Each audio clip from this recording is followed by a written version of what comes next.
No, you're never gonna get it. And I'm not gonna sing that one for you. I know it sounds silly, but it works for me. Some days I also, if I'm really anxious about doing something, then I also wear something that my mom has made. Mama is a dressmaker down in St. Elizabeth, and she made the shirt I'm wearing. So some days I just wear something that mama made to keep me calm. Those are my strategies that I use sometimes. But we all understand the importance of maintaining mental health, especially if you're going to be doing, groundbreaking research. You have to be peak at your game. And if we can maintain our mental health, then it's going to be help us to be more productive and, of course, help us to complete our tasks better. So this afternoon, we are going to hear from 5 experts who are going to share with us about improving our mental health. I want to thank all the speakers who have graciously taken time out from their extremely busy schedule to share their wisdom with us this afternoon. Now, the idea of this workshop actually came from our graduate students. So if you have ideas about other workshops that can help you with your graduate journey, just reach out to us in the Office of Graduate Studies and Research, and we will try to organize it and get some experts to help you with whatever that process is. Now, our first speaker, Dr. Richard Hessin. Richard is actually a graduate student. He's a final year DM psychiatry resident at the University Hospital of the West Indies. And Richard is going to be sharing with us about understanding mental health. So over to you, Richard.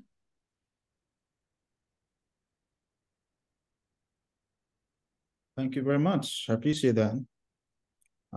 Thanks for having me. I have approximately some slides here. Let me share my screen. I'm going to go through some of the background of what mental health is and how we define it, and also what are some of the concerns globally. Let me just you can see this?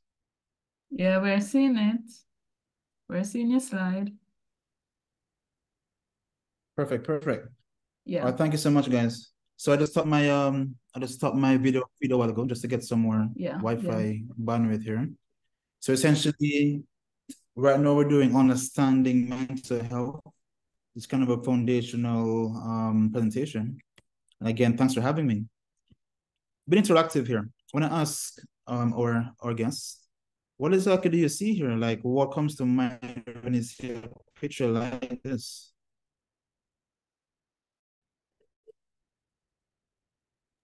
Look like he's worried about something, Richard. Yeah, he is. Yes. All right. And it's interesting because many conditions that we know in mental health can present in many similar ways, and they overlap quite.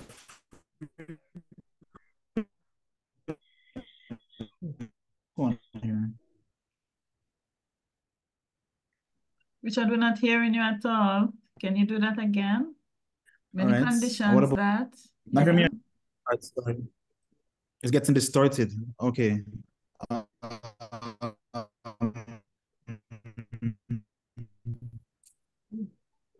Geez. Sorry, guys.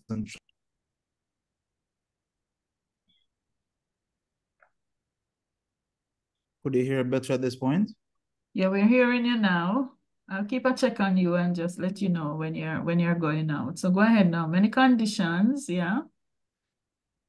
Yeah, many conditions can actually overlap and present the same way. And I just put up another picture here.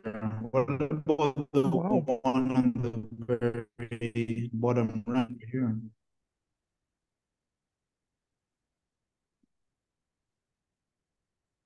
Well, this is clearly someone who is quite upset and irritable as well.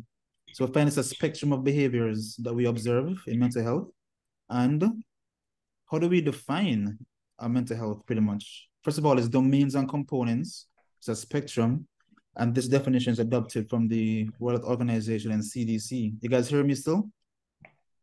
Yes, we hear you. Yeah, man, we're hearing you. When we're not hearing you, I will let you know. We're good. All right, thank you so much, man. So it's defined as a state of well-being in which an individual realizes his or her own potential, can cope with the normal stresses of life, all right, can work productively and fruitfully, able to make contribution to his or her community as well, and feeling fulfilled from such a contribution. That's an important aspect of it too as well. Feeling fulfilled your contribution to your wider society. And it's insightful that it is a spectrum of behaviors and vice versa. Poor mental health is also a spectrum as well. And hence why I showed those 3 pillars before. More likely it's a bipolar kind of spectrum that was being depicted just now. And this here we have our hierarchy of needs, for self-esteem and self-actualization. And over time, with support, someone can achieve proper self-esteem as well as self-actualization. A very important aspect here, which kind of hard to see here, but respect for others also stems from good self-esteem. All right. So mental health includes our emotional, psychological, and social well-being on a whole. So it's a holistic approach, right? It affects intimately now. You cannot escape it. It affects intimately how we feel and act and respond to both real and also perceived stressors. So it thus affects how we maintain ourselves, relate to others, handle stressors, and to make healthy choices for both self and others. And these are the domains right here. So we've got 4 domains. And in my training, there's something called the social histographical model or the psychohistographical model. And that is a model that was developed by Professor Hickling. And it shows that the holistic aspects of mental health, the biological, the psychosocial, the social, and spiritual aspects, that's what's included here, all interact in a seamless way. So you cannot separate one from the other. So all 4 domains has to be nurtured. Look at this now. So and some textbooks may not see spiritual, but we'll find that in Afro-Cuban, hence why it was added by Professor Hickley in Afro-Cuban backgrounds. It's a very important aspect of our identity. Once spirituality is impaired, we'll find that social and psychological impairment also results. All right. So here we have our social ecological model where that particular model actually stems from. And this model here shows us that the individual is in the center, right? That involves age, sex, or sex of the person, and constitutional factors associated with that person. Could be medical illnesses or other illnesses associated. That's not psychological. And then you have individual lifestyle factors and how they relate to their own personal hygiene and personal health, and how that's incorporates, influences the social and community networks, which includes family, a very important unit, a very important data more source for mental health development. It's a healthy family unit. We have education as well, school, work environments. All of those aspects actually impair or impact or improve on our mental health. And then on a wider area now, we have the socioeconomic, cultural that actually influences our superego and our preferences and environmental conditions as well too. And it's important to know this one because there's more research being done right now on environmental conditions and how that impairs social health as well and mental health. And for this, we're looking into environmental issues such as natural disasters, migration, wars. We're seeing more of this coming up as time continues.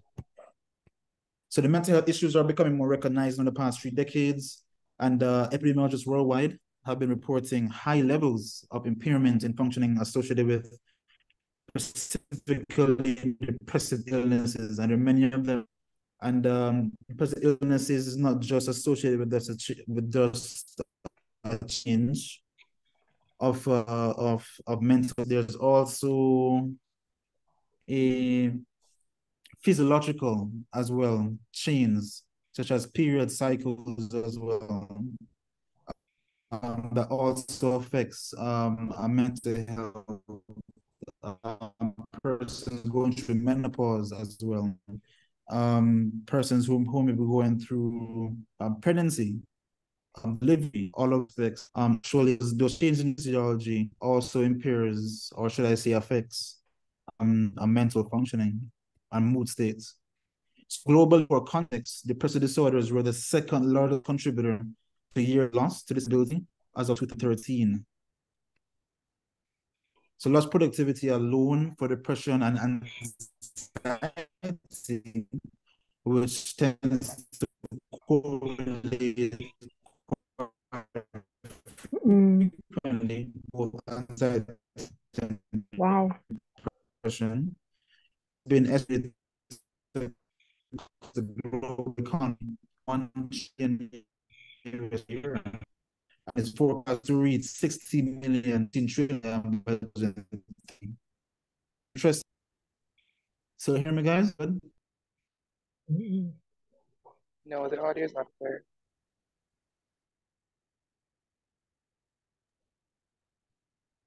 Seems like we just lost Richard.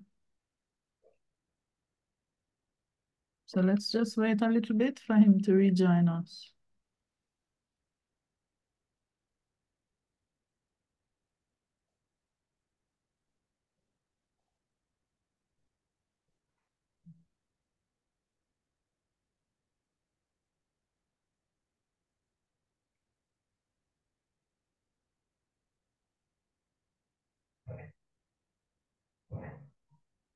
Richard, you're back with us? Seems as if I lost the guys there.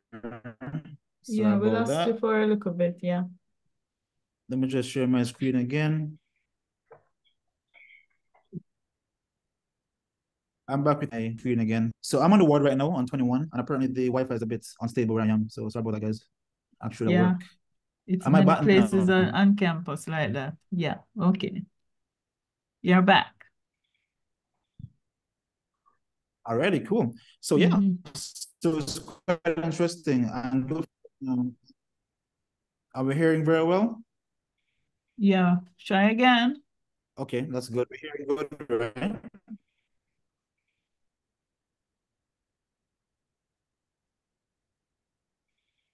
Alrighty. So yeah, so lost productivity alone for depression and anxiety has been estimated to cost the global economy $1 trillion US per year, estimated to be 16 trillion to 2030. Important to understand that depression and anxiety are the most common. No, Richard, we're not really hearing what's going on. The reception is very poor. Yeah. Most common disorder we see in psychiatry is the most common disorder that exists in the world. When I can find that most of all right, sorry guys. I'm gonna do something, guys. I'm gonna have to change the device and see how that works. Let me just change the device. Okay, all right. So we'll wait for you. So he's going to use a second device.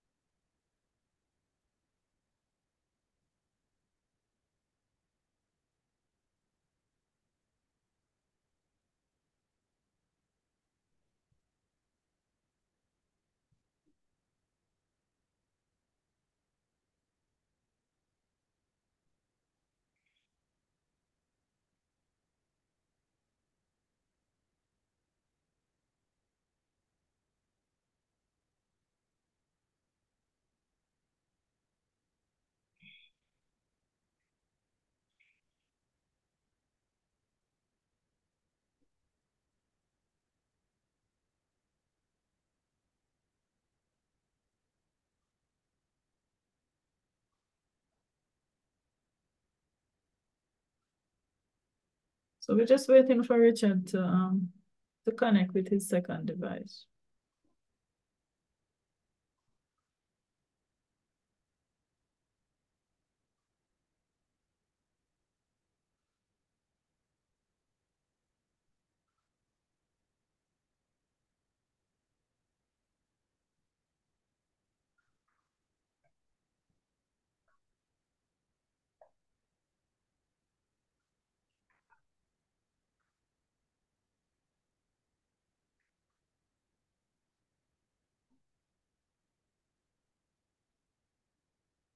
Okay, so thank you, Cam.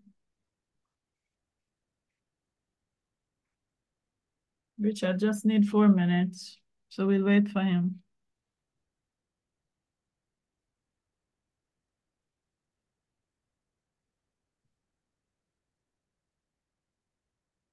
Ladies and gentlemen, just letting you know that we have some graduate reps in the meeting. So if you have any specific concerns, then you can post them in the chat about graduate studies and Geraldine or Kemarine or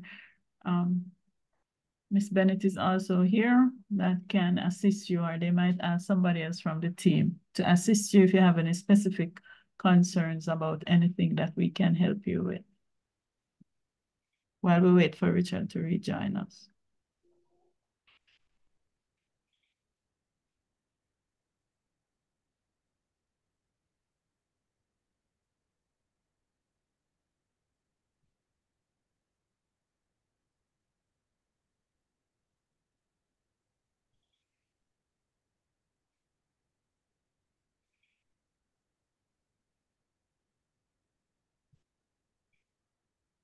Okay, so team, there's a question from Marsha.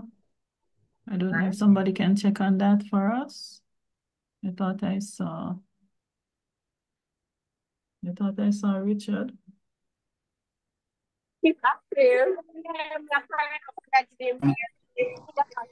Hello.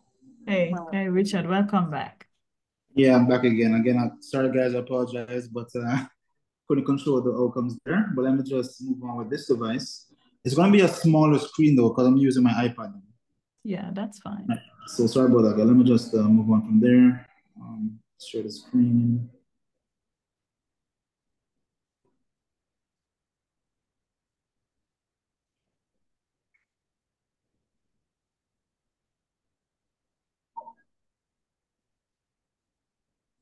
So I see somebody's asking about research funding applications, and we have not received any allocation for research funding for this academic year. So that's why you haven't seen the ads concerning research and publication applications. If we do receive funds, then we will let you know. But at this point, I'm not holding out any hope that we will.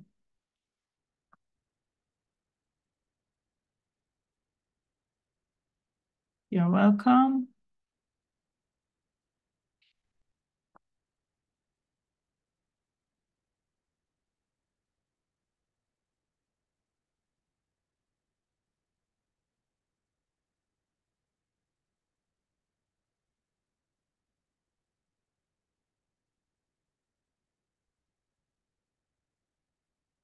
Sure, no, then.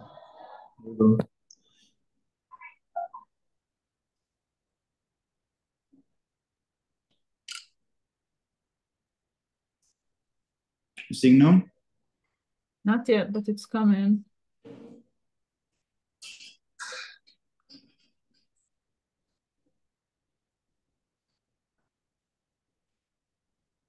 Okay.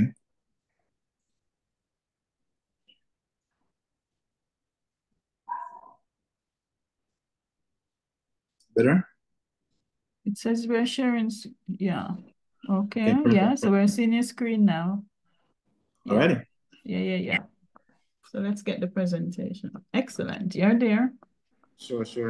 I'm just trying to, using a different device, I'm trying to get used to this here quickly.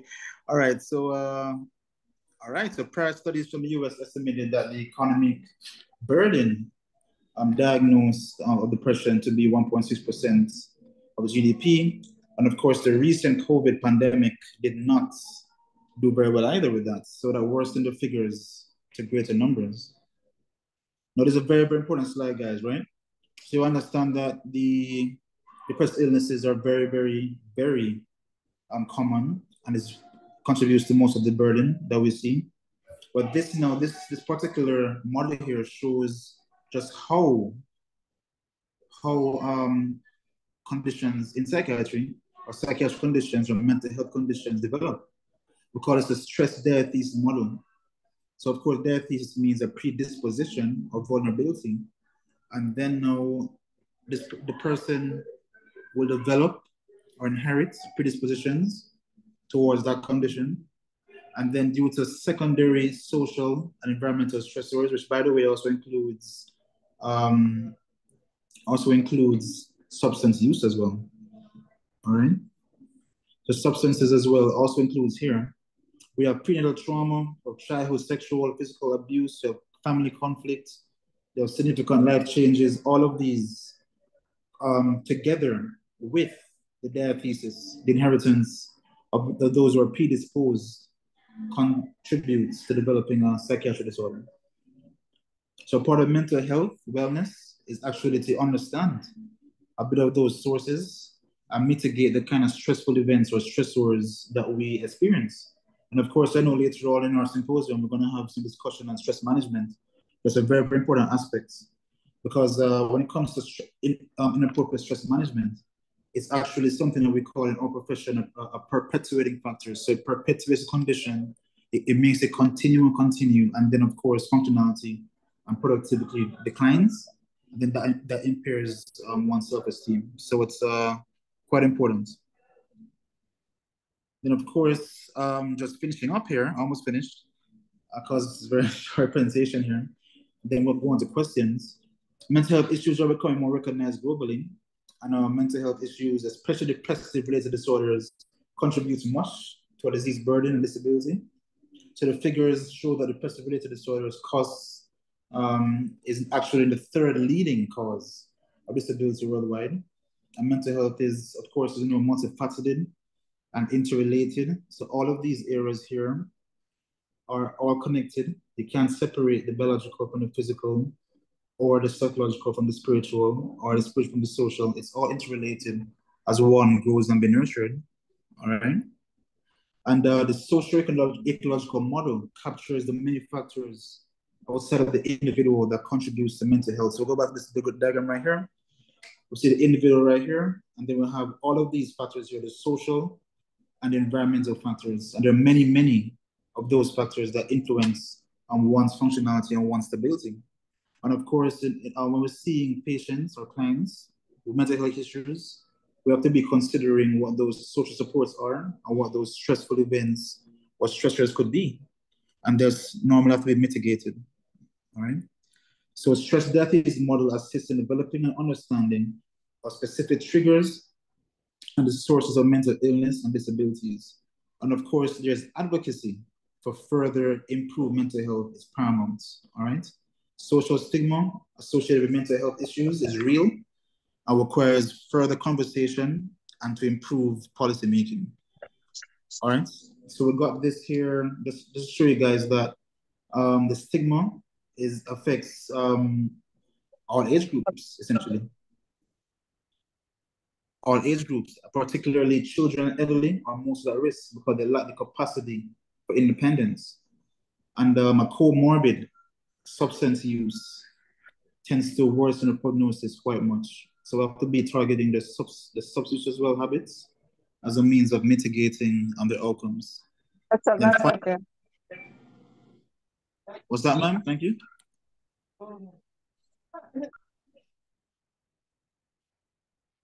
Someone said something? Hello? No, please continue. All right, you no mute problem. them. Okay, cool. And then here now we have on the final slide, mental health promoting resource helplines locally. So we'll have the U Matter here for the mental health suicide prevention helpline.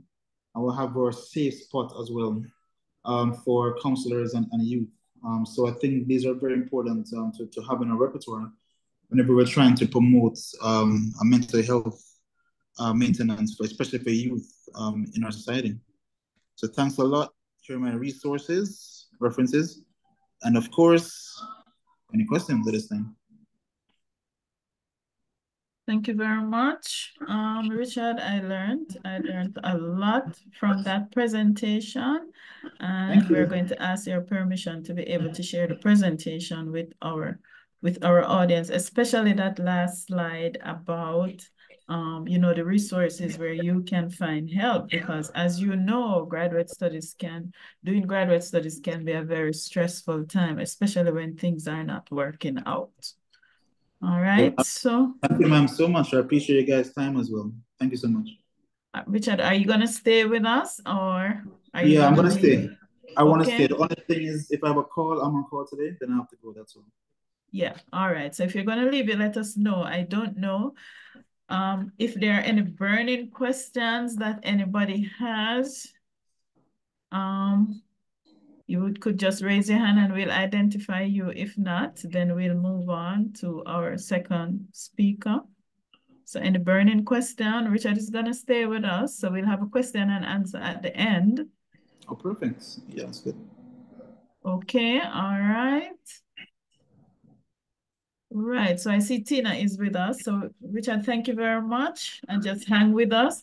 If there are questions, you can also post them in the chat. And Richard is on the ward, so he's doing his work and doing this, but he understands how important it is. And so he can answer those questions. All right, so we're gonna move on. I don't see any hands. So we're gonna move on to our, I see one. We're going to move on to our second speaker, which is Tina Hilton Kong. And Tina is the director for the health center. And she was so gracious at the last minute. I was calling Tina on Tuesday because I hadn't sent her the email with all the details. And she so graciously accepted to come and talk to us about the resources at the health center. So Tina, over to you.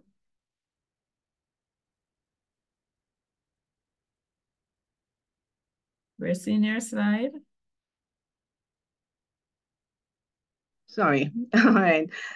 Thanks. Yes. And so sometimes when you get called by Dr. Royce, it can cause a little stress, but you have to know thyself. And so, the better good is really to try to share whatever we can.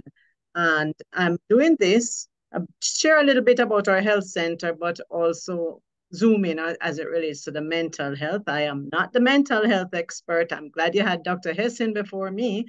And unfortunately, Dr. Chambers, one of our counselors, are unable to do it. So I hope I will present it as they are, because we have had some changes. So are you hearing me okay? Yes. All right, so I will just close the video because sometimes that affects the black bandwidth. And yes. All right, so the health center, I guess everybody knows where it is by now, or as graduate students. But just to let you know, as Dr. was saying too, we want to promote wellness throughout the campus, not only for our students, but also for our staff. And even our retirees and their dependents, because that's part of our mission as well. And you might have known this definition from World Health Organization, that health is a state of complete physical, mental, and social well-being, and as Dr. said, spiritual, and not merely the absence of disease or infirmity. And so what can we do to help you in your grad studies? To be as healthy as possible during your grad studies. As Doc was saying too, and Dr. Royce was also saying, I think it's a kind of added pressure when it's graduate studies, because many times it's like these people who are already working and have a family or pregnant or, have some social pressures and stuff. So these deadlines for these assignments, research, it's a lot. So you really have to kind of get to know yourself, get to know what your caseload is like per se, workload is like, and balancing that with your social issues and so on. And even with all of that, when you're as balanced as possible, life can bowl you some things. And so sometimes we have to take a break, or sometimes we have to take stock or seek some support. So just to, encourage where that is concerned. Not all the times, and most times I think sometimes we're very hard on ourselves and not really, being kind to ourselves. Are you seeing the slides change, by the way? Yeah, we're seeing them, Tina. Okay. All right. So I always give this little one to even for undergrads too, because I say, let's remember the B's. I know, you're breathing, as simple as that. And even that is now becoming very important. I saw, if it's not gone already, it's the Faculty of Social Sciences, those little things, roll it out or roll it with the punches or something. Roll with it is their kind of theme. And they have some nice newsletters and sometimes some workshop. And I think they had one on breathing, or will have one on breathing. I know they have about 2 or 3 this February. And so if you can't get to even listen, it just, sometimes you can go back to it and that sort of thing. It's really important. Whatever information you can get, you'll need it for all stages of life. And something as simple as breathing. When you're there in the class, when it's a week before exam and you're starting to feel, you just take some deep breaths in, count to 4 in, hold it 4, breathe out 4, hold it 4, that sort of thing. And you can even draw a square mentally. There are many different websites and so on that give you these sort of assistance just to sort of take it down another level. And of course, because of it's all interrelated, or physical health and so on, your eating, your exercise, sleeping, very important. And of course, sometimes when we're stressed, we may make some not so good social life choices. So we have to, it's a kind of vicious circle, as, even doctor was saying, maybe sometimes substance abuse or so, including alcohol. And so we need to, make sure that we take a stock of what we're doing sometimes to so-called relieve stress. And this is from one of those, self-help kind of websites, just to, we talked about those: take a break, eat well, stay active, ask for help. Don't wait for the last minute or when it's really very bad. And I will just put a punch in here too also, as it relates, I find grad studies, especially, it seems to, because, the people come to the health center for medical excuses, for exams and so on. And I find sometimes I can't really help. So I would urge people, if it is that you're really not well to do an exam, then it's better not to do it. It's very hard, if possible at all, to get exempted after you have done the exam when you weren't well, and then you're asking for them to look at the grades and so on. That's just a little, based on my relatively short time here at the health, I find that that's very stressful for me and for the applicant. And I guess also the graduate studies folks. Yeah, so the health center, we're open Monday to Friday, unfortunately not Saturdays. We don't have that staff, no extended hours either. And you can try to get us by those telephones, but we have a stressful telephone line because everybody Googles UE for the hospital and they can't get through that line. So the next number they see, they just didn't even see that it says UE Health Center. And so they jump on it and trying to get the hospital. Our operator answers and says, this is the health center. Well, can you, and we have to go through that. So a couple of our calls are because they're trying to get the hospital. I've tried to see how that can change. Not successful yet. So in case you didn't know, it's right across there, nearby the Irving Gate, back gate there, and across from the Pew Share Social Welfare Center. And if you reach inside and you see something like that, this is a health center. And of course, you can use your student ID. If you're first time here as a grad student, you should get an ID card. You'll get that from SAS, and you can use it here at the health center. Yeah, our services that we offer here. We have nursing services. So you can, even if you just want to do some wellness checks, you can come and have your blood pressure, sugar test, weight, and so on. And we're trying to get some of these little rapid tests so that we can offer these sort of screenings, because we want people to get to know their numbers, as the Ministry of Health would say. What are your numbers, your cholesterol level, things like that. We're not quite there yet, but we can do the basics, blood pressure and so on. For a nominal fee. And of course, we can see patients. We have a dental clinic, pharmacy. We do offer immunization and so on, and our counseling services. Oops, I've jumped ahead. But basically, it's 8 to 4 and the same numbers. And I wanted to just pause a little. I mentioned this a bit, but that's one of the services that we offer.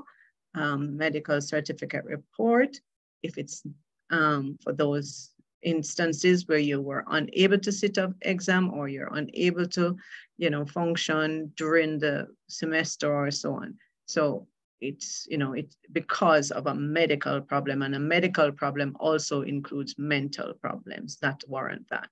We would not write, we do not distinguish, excuse would just say medical problem. It doesn't distinguish whether it's mental, physical, what the actual condition is. We never state that.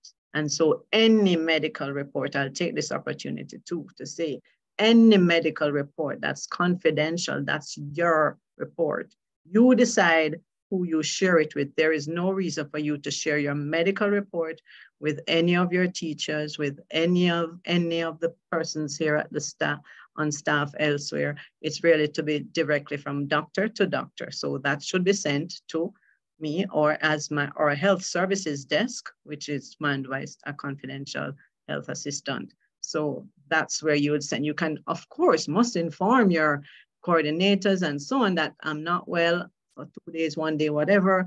I'm not well to sit the exam, and that's it. Then that medical report part comes to us, but you need to inform your coordinator as to what you could. If you wish, you could send them a sick leave, which is the days that you are out, but the actual report as to what the condition is your private.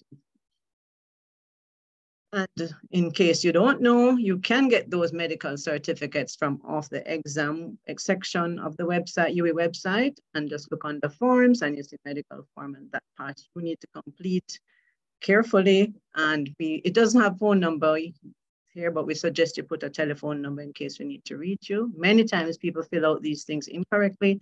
They just dropped it off. There's no email, there's no telephone number, and then lots of months later, they're very stressful and come very angrily to us why we didn't do this, da, da, da, da.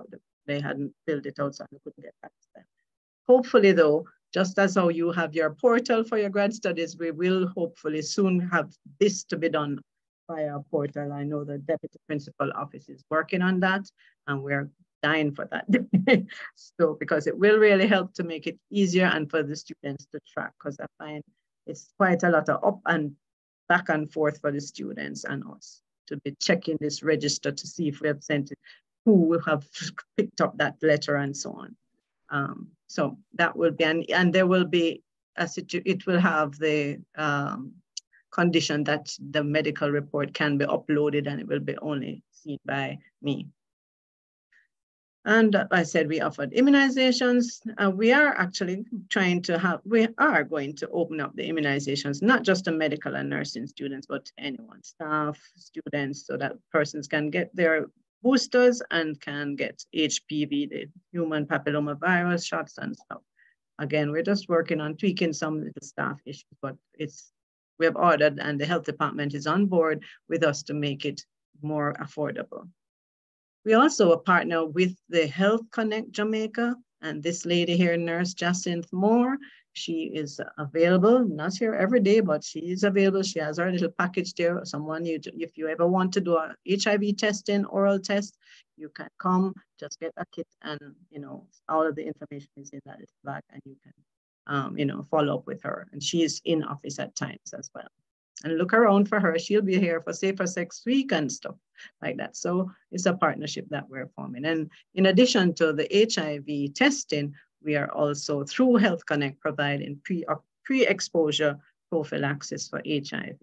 Sometimes, again, some of our particular situations that we are in, we're unable to protect in any other way. And so some persons may need to take antiretrovirals to prevent them. We have dental services limited, yes, but because of some of our constraints as it relates to our physical environment, but we do try, and we're trying to improve on that possible, because we realize how very useful, especially when it comes to graduation. Before graduation, that's when a dental clinic is full. People want nice, clean, shiny teeth for pictures. And those are our office hours for dentists. Our pharmacy is also available for services. We do stock some medications that are needed for mental health, not as much as we would like, and not as much with those sort of benefits, the NHF benefits, as we would like for some of these injections, but we're working on that with NHF as well. But we are a NHF provider, so we will do the usual discounts for NHF.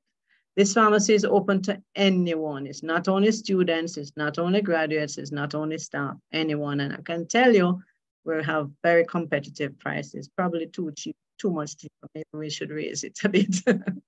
And you can fill your prescriptions. Of course, the limiting factor I will tell you is, I will not hide, we are very short of staff. Right now, my chief pharmacist is on very much needed vacation leave. So I have one pharmacist and two pharmacy technicians holding the fort, and they're doing very well. But, you know, just be patient with them. And so when you can, we ask you to WhatsApp your prescription. And it's not as instant as sending over the text right now. Since we only have one pharmacist, we will at least ask you to wait a day. So send it a day before you actually need it. There are times, unfortunately, that it might even be 2 days, but we're trying to work with that as much as possible, because we understand the convenience of that. And finally, but to talk about our counseling services. So we do provide support for psychological, interpersonal, and other emotional issues. The counseling staff and psychiatric staff member, one psychiatrist we have, that's our psychiatrist staff, one psychiatrist who is presently on study leave. We offer sensitization and training workshops for staff and students. And but as of, unfortunately, as you see that headline there, as of January this year, we have had to transition to what is called urgent care counseling. And actually, this is not unusual, even in first world countries. As Dr. Hessing was saying, the demand for mental health services combated with what had happened with COVID, and also the sort of shrinking of availability of these specialists in public sectors, so on, causes that there is quite a demand for the services. So we have had to check ourselves and know that we can no longer, at this point, continue the, you know, kind of full-time support that we had, the ongoing therapy support we had before. So we are now in the mode of urgent care counseling, which means the counselors, some counselors especially, provide single session therapy support for students and staff in immediate crisis. So you can come in, the hours for the counseling is 10 to 3. They have to get a little morning and an afternoon to, you know, to kind of prepare for the day and so on. So 10 to 3, you can walk in, you can be referred in, you know, they can come in if they have what they deem to be immediate crisis. And we have had to really pull back because we were going against what is the international standard. And if we were to follow the international standard, based on the number of students and staff that we have catering to, we would need 13 full-time clinicians. What we had were 3 full-time clinicians with 2 part-time clinicians. So in 2023, they were able to facilitate over 200 therapy sessions per month. Okay, so you can kind of do the maths. And I think our mental health of our staff is very important. And after a while, if you are continuing like that, you yourself as the provider may not be able to provide that high quality delivery. So this is why we have to pause, see what is best and what is best to offer.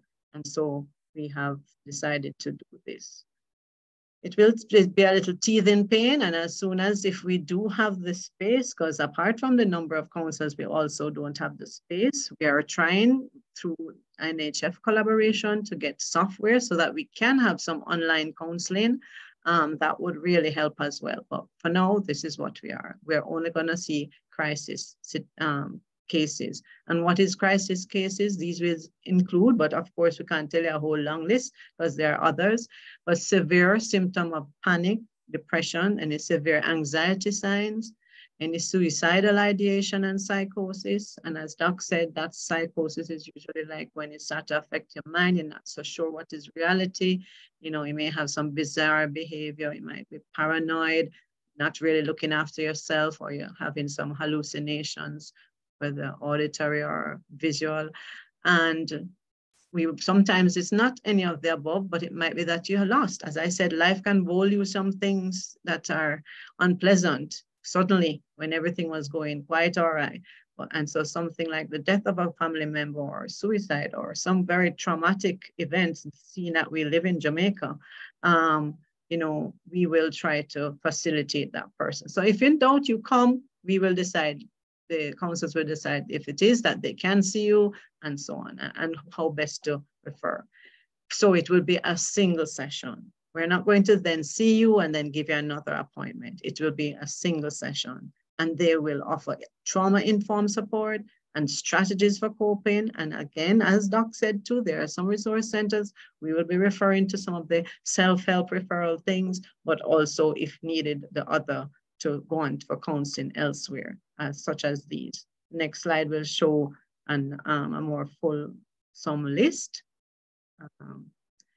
So some of these sites that we can refer you are free. So some of the church sites, Mona Baptist, and they have qualified PhD level counselors. So we will possibly refer to there. The University Hospital, I'm sure they would be a little bit more full, but we can also refer there at times. And we have a relatively good relationship with our psychiatrists and psychologists there at UWI. I would say good, excellent, because we have had to have that collaboration from time to time. Many of the public hospitals and the type 5, the bigger public health centers, they do have mental health services. Usually in the clinics, the mental health services would be on a special day, so you could easily call and find out, or other NGOs, Rise Life Management, Family Life Ministries, etc. So we will be referring accordingly. And we would also have a list of the private psychologists and or psychiatrists. These are usually even available to public viewing on what they call the JAMSI website, right? Yes, and I also would want to say to that here on campus, too, don't forget some other services. You know, as I said before, the resources could be some of these workshops that the Faculty of Social Sciences will be putting on, just as how this the Graduate Studies is putting on this workshop, the chaplain services. You know, there are resources out there that can help. And what if it's outside our office hours? We do have that. If it's urgent, we would encourage you to go to the hospital nearest to you. But if it is something that you just really need to speak to someone, we do have peer educators. So we do have a paid counselor by telephone, UWI Helps, who will be able to manage or refer accordingly. And we, as Dr. Hastings also shared, the Ministry of Health website, he also had one, the UMATA, I believe that's UN, one of the UN agencies' website, telephone line. And of course, you can, if it's an emergency, it can be escorted to the emergency room, not for assessment and support, but for support. Stress will let you leave off T's at times. Where am I? Next.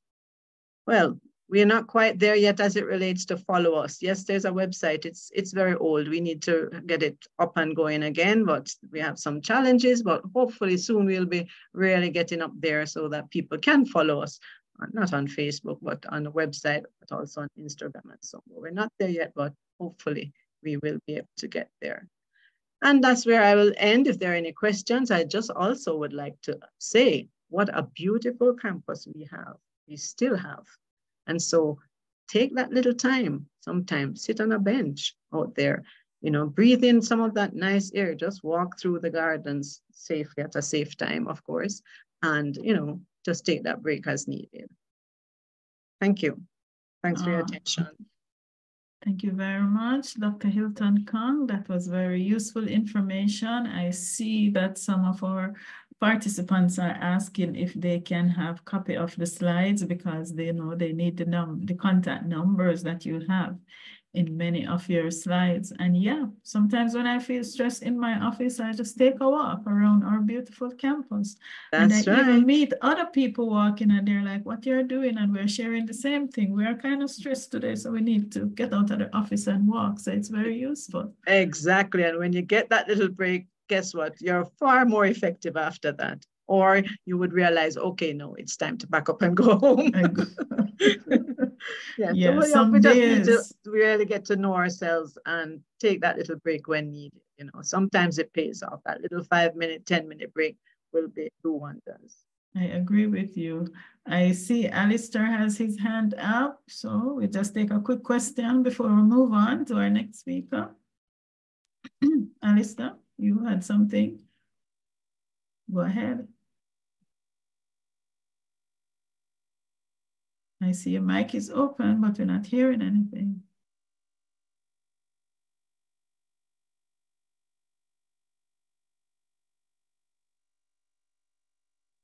All right, so. Just to say, I will share the slides so that you can get those information. And I didn't have to get this to put up, but most of that information, really, counseling would have been what Dr. Chambers would have circulated to the heads of department and so on. So okay. It's also available out there as well. Excellent. So I'm not hearing from Alistair, so we're going to move on. And the next topic, stress management, very important. All of those strategies that we need to help us manage the stress, because inevitably it will happen.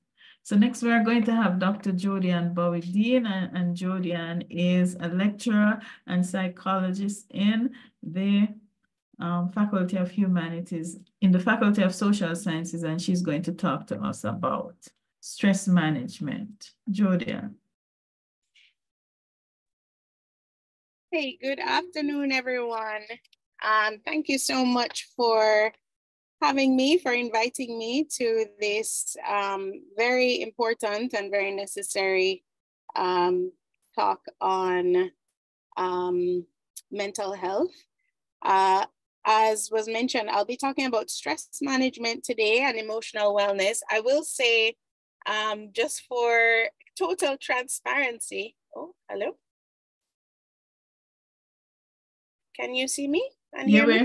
You were seen and hearing, you're fine. Okay, sorry about that. I thought I lost you. In the email that I received about this presentation, the date that was indicated was February 2nd. So I actually thought that I would be presenting tomorrow. And so when I realized that it was today, you can imagine the stress that hit me in that moment. We apologize. That's okay. But this is what, I mean, you know, this is a big part of what life is about, right? Managing stress and rising to the occasion of stressful experiences. So I am going to, I know I only have 20 minutes. I'm going to try my best to get through as much as possible because I have a lot of information, and I'm biased. I think all of it is important, but I know that time is a factor. Before I jump into the content, I want to do just a very brief activity. I would like for everyone to just take, let's do 30 seconds, focusing in on each of your 5 senses. So for the moment right now, I want you all to pay attention to what you're seeing, what you are hearing, what you might be smelling, what you might be feeling, whether on your body or in your body. Some of us, we pay attention to what we're feeling inside, and we feel our tummy rumbling and we realize we're a little hungry. And what you might be tasting. So just for a minute, just look around the room, take in what you're seeing, all the colors, the shapes. Have a moment of stillness, pay attention to what you might be hearing, feeling, smelling, tasting.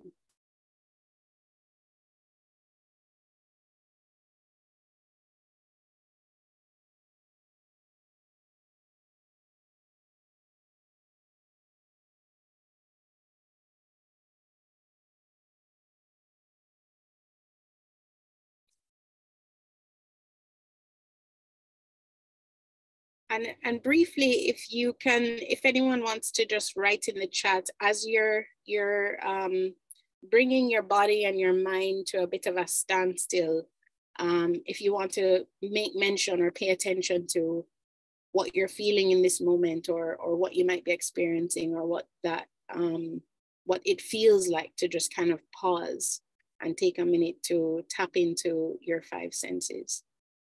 Anybody have any response to that? So I like to start typically with a little bit of a mindfulness activity, just because I think it's important.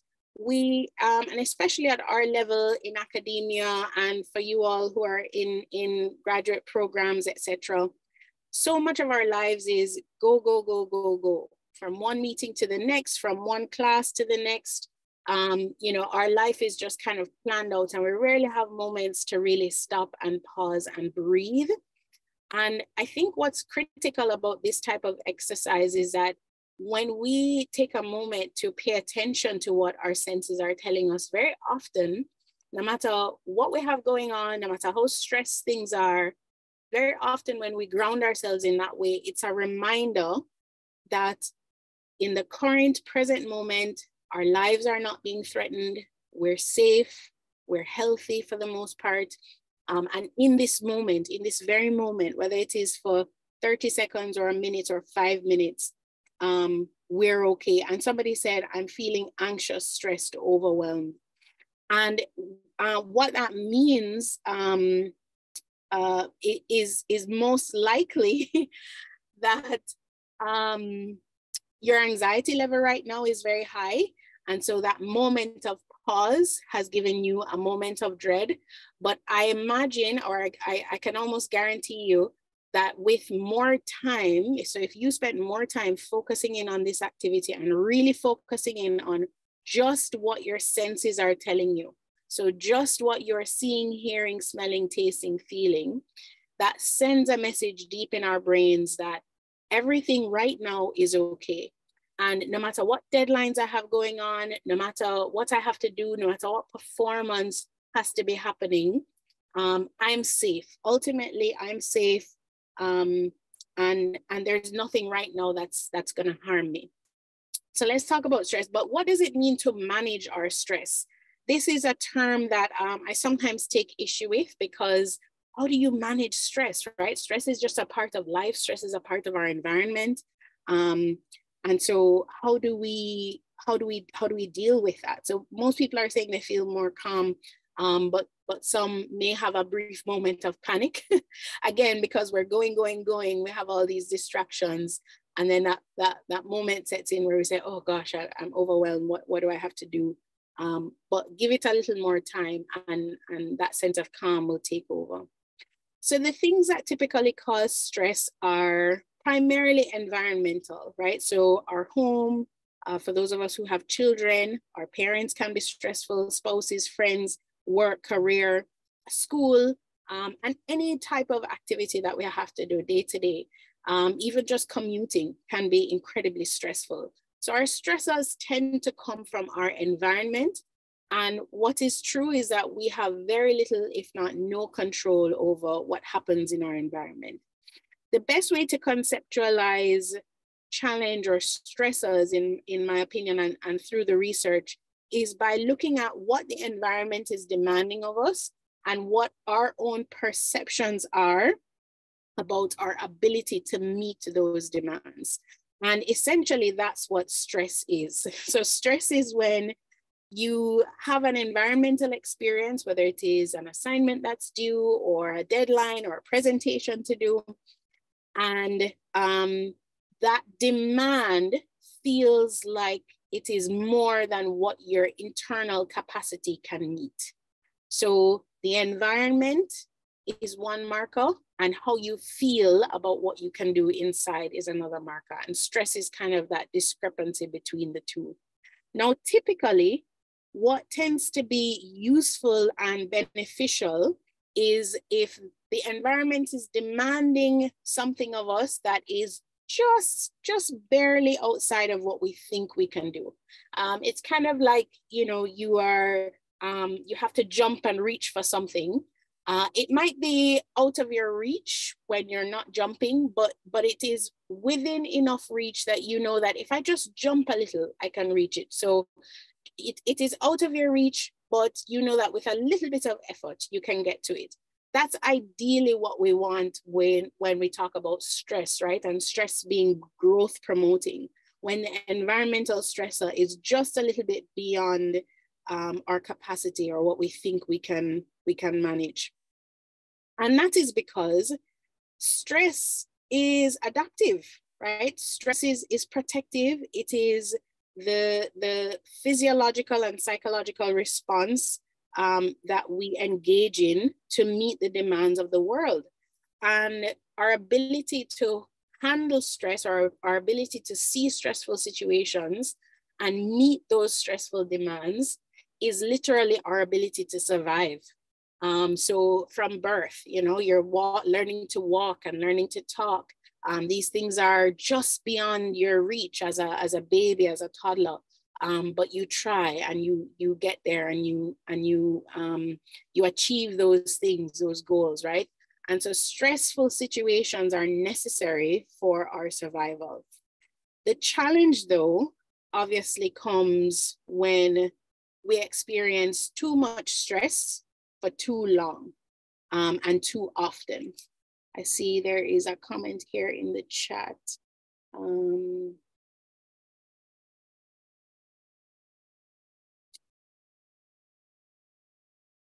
Yes. So in the interest of time, I'm just gonna continue along, and then please share your questions and comments in the chat, and I'll do my best to kind of toggle and get to them as best as I can. But so stress is necessary for our survival, and we can't avoid stress. And so we need it to adapt, but long-term debilitating stress can be very damaging. And we know that there is overwhelming evidence to suggest that stress has an impact on not just our emotional state, but on our physiology. That they've literally done studies that demonstrate that high levels of stress over long periods of time can actually shorten your life. And so mitigating this stress is important, but how do we do that? Just real quickly, excessive stress can also lead to depression. We've seen where stress leads to cardiovascular disease, high blood pressure, a suppressed immune response, weight gain, and in some cases, even cancer. So the effects of long-term high levels of debilitating stress are very negative. Some questions to ask yourself to figure out whether or not you are highly stressed. So most of us, we walk through the world and we're not very self-aware. We are, as I said, we're moving, we're getting up in the morning, we get ready, we do this, we do that, we attend the meetings we're supposed to attend, we go to the places we should go to, and we don't necessarily have a lot of self-awareness. So when you ask some people if they're stressed out, they may say yes, but a lot of people don't quite understand or know the extent to which they are really stressed. So some questions to ask yourself: am I able to relax or check out from work when I want to? Or do I find it difficult? Am I always thinking about work? Am I always thinking about the next thing to do? I remember just last night, I was laying in bed thinking about my 9 o'clock class that I had this morning. And I had some ideas in terms of activities to do with the students, etc. And I kind of had a moment where I had to say to myself, be quiet, it's time to sleep, you know, to tell my brain, you know, it's not time to think about that now. In the morning, if you want to do anything additional, you can think about it then, but now it's time for sleep. So are you able to mentally relax when you want to? Are you up late at night thinking about things? Are you able to set boundaries as it relates to work or stressful things? When last did you take time off from work?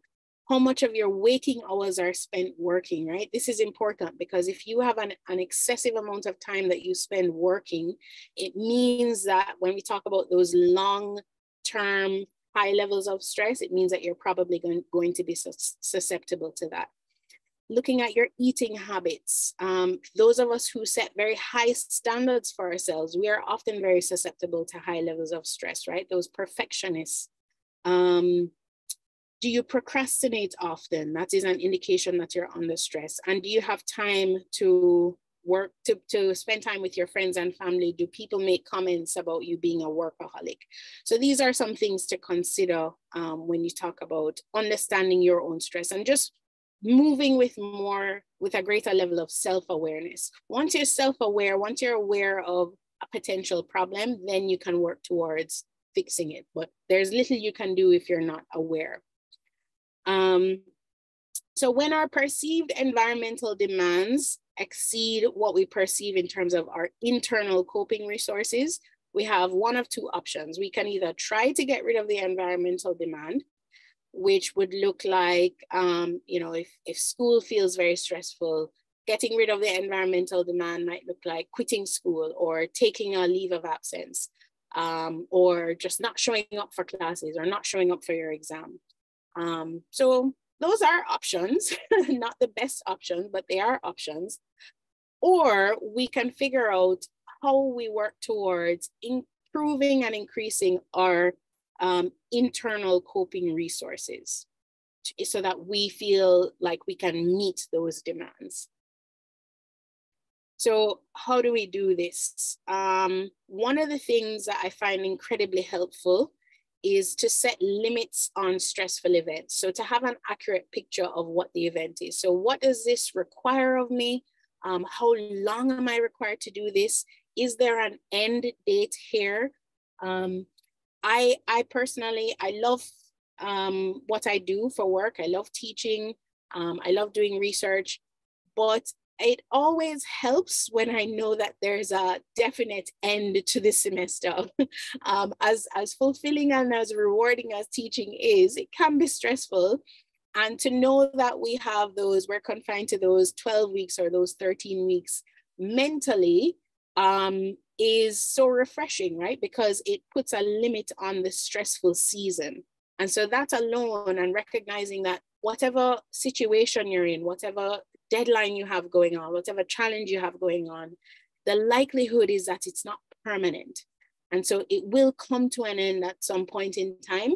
And that is a big mental reframe that's important for for us to feel like we are more capable of handling the stress. It's like when you know where the finish line is for a race, it feels a little bit better knowing that, because then you say, all right, I just have X more to go.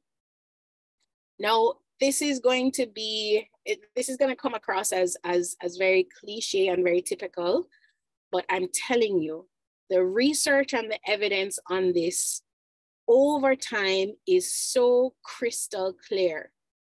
We have old research that indicates this, and we have very new cutting edge research that indicates this. Physical exercise has been demonstrated as one of the most effective stress management tools. Physical exercise ends up being an outlet for our increased levels of cortisol and our increased levels of adrenaline.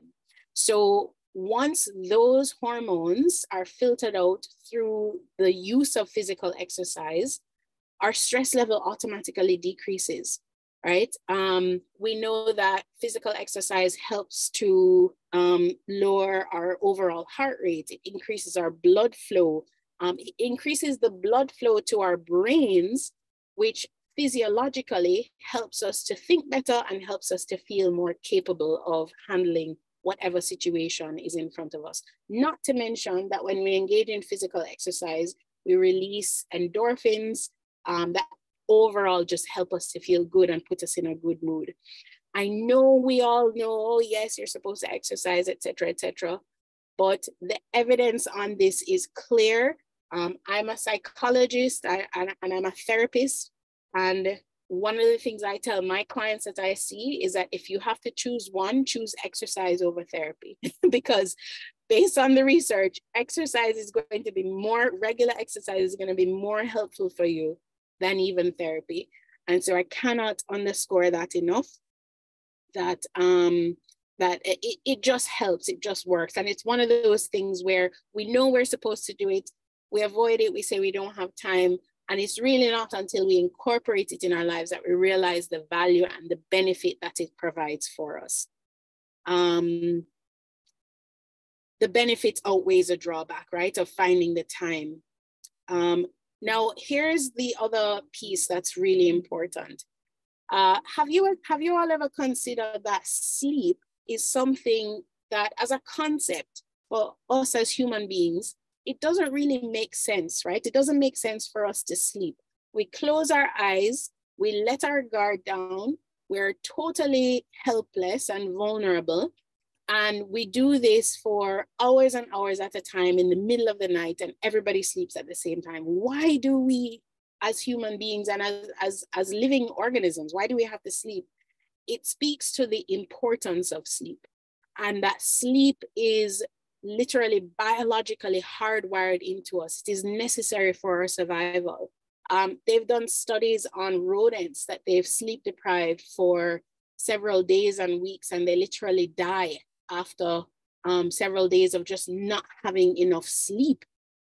Just sleep alone. They have food, they have water, they have everything else that they need, but sleep alone, sleep deprivation alone kills them.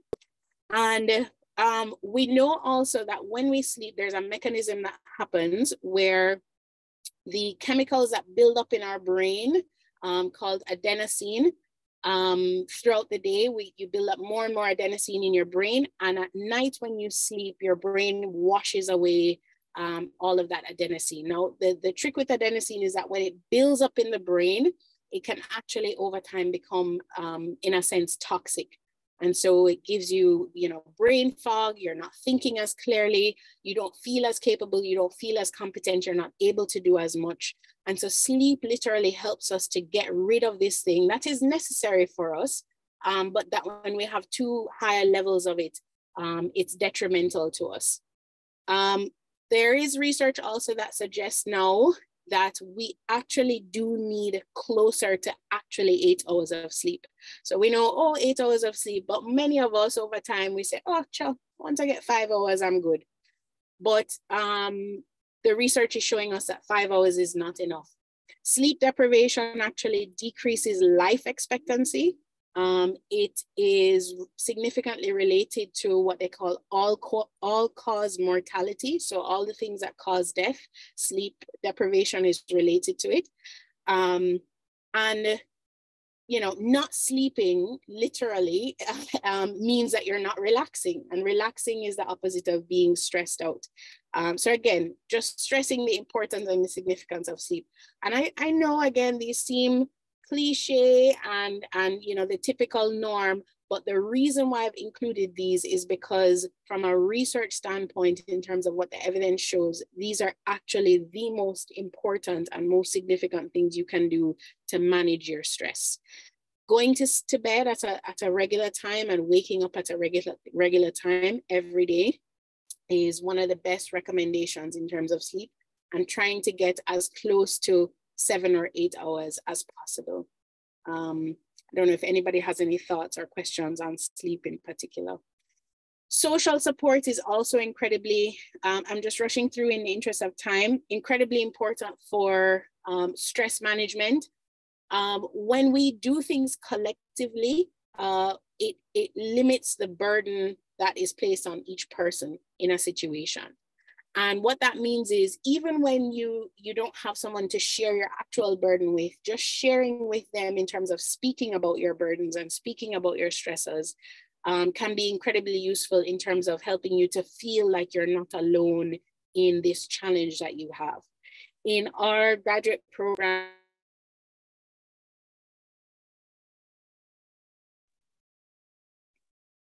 hello, can you hear me? Yes, you're back. Okay. In our graduate program in clinical psychology, we very strongly recommend that our students get together socially, rely on each other for support. We try not to foster an environment of competition because we don't have a limited number of degrees that we're giving out. And that's because we know that the program is very stressful and they will need each other. They will need the social support. They will need each other to vent to and to problem solve with each other. And so that's the next piece. Okay, mindfulness meditation. So the activity that I did with you earlier is an example of a mindfulness activity. So mindful is just anything that grounds you into the present moment. We have to remember that when we feel stressed out, there is somewhere deep in our brain that perceives that we're in danger, that something bad is going to happen, right? That's what anxiety is. It comes from this place of fear and dread that something terrible is going to happen. And the reality is that, yes, bad things may happen if we don't meet deadlines or if we don't rise to the occasion of certain stressful situations. But ultimately, and I tell my students this all the time, you're not gonna die. And so bring it into perspective. And those grounding exercises and those grounding techniques often remind us of the things that are most critically important, right? You are here, you are fine, you're safe, you're well. On a day like today, for me, the weather is nice. It's nice and cool. It's something to enjoy. And so having that perspective is really important. There are lots of activities that you can engage in related to mindfulness practice. And of course, nowadays we have the benefit of the internet and social media, where there are thousands of videos online that can talk you through various forms of mindfulness practice to help you to relax. And these are things that you can do for as little as a minute, 2 minutes. I mean, the activity we did earlier, I literally said 30 seconds, and that alone was enough to help some people to feel like, oh yeah, I feel a little relaxed. And so that's another tool. Rashali says sharing has been useful for her in the last few months. Yeah, it helps us to feel like, you know, we're not alone in our stress, you know, that you're not going crazy and it's not ridiculous that you feel this way. Again, in the interest of time, I'll just breeze through these last few. Nutrition to a lesser extent. So these are ordered in terms of importance and significance based on research and what tends to be most effective. What we eat is important, right, in terms of regulating our bodies. There's also a technique called progressive muscle relaxation for those of us who tend to feel stress and tension in our bodies. Your back aches, your shoulder aches, you're clenching your jaw. There are actually physical exercises that you can engage in, little movements that you can do that help to relax those muscle groups so that your body is not carrying as much tension in these stressful situations. And then, of course, if necessary, there is always the use of psychotherapy to help you to manage your stress. And I will just say that within the sphere of psychotherapy, your therapist most likely is going to do all of these other, you know, previously listed things with you. Your therapist will be your form of social support. They're going to encourage you to exercise and to regulate your sleep and teach you tools and techniques and tips to regulate your sleep, etc. So all of these things, super critical. And in the social science sphere, our attention is being drawn back to these basic things that we have neglected over the years and not realized how critical they are. I don't know if anyone has any questions. I'll stop there.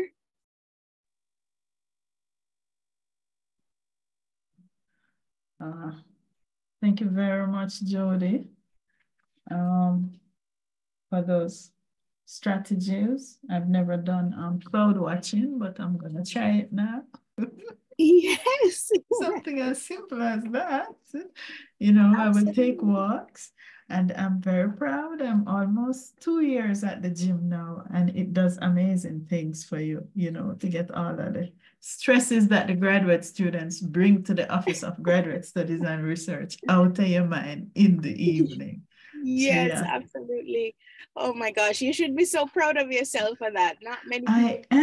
I am, girl. I'm over 50 and I'm going to the gym. Okay. Nice, nice. So it's nice. It's really good. So thank you very much for those strategies. I don't know if anybody have any burning question. I see the interaction in the chat for Jody. I don't know about the 8 hours a night, you know. I have never been able to get that in, but yeah. And what the one thing I will say about sleep, so if your number of hours of sleep are way less than 8, so let's say you're at 5, you typically get 5 hours a night, start with seeing if you can increase that by maybe 15 minutes, you know, for a week, and then another 15 minutes for another week. You may not get to the full 8, but any amount that you can increase is going to be helpful and beneficial.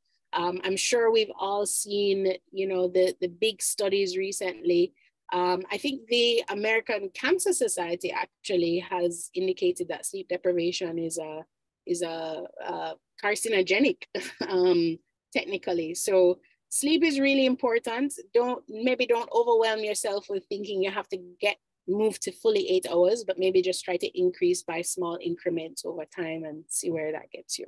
Okay. I see a question from Marsha. Hi, good evening or good afternoon. Sorry about the recording request, was just by accident, just trying to raise my hand. I have a particular question for Dr. Bowadeen. Are there any special foods that would help with stress management? Anything? Because I know you mentioned about maintaining proper nutrition.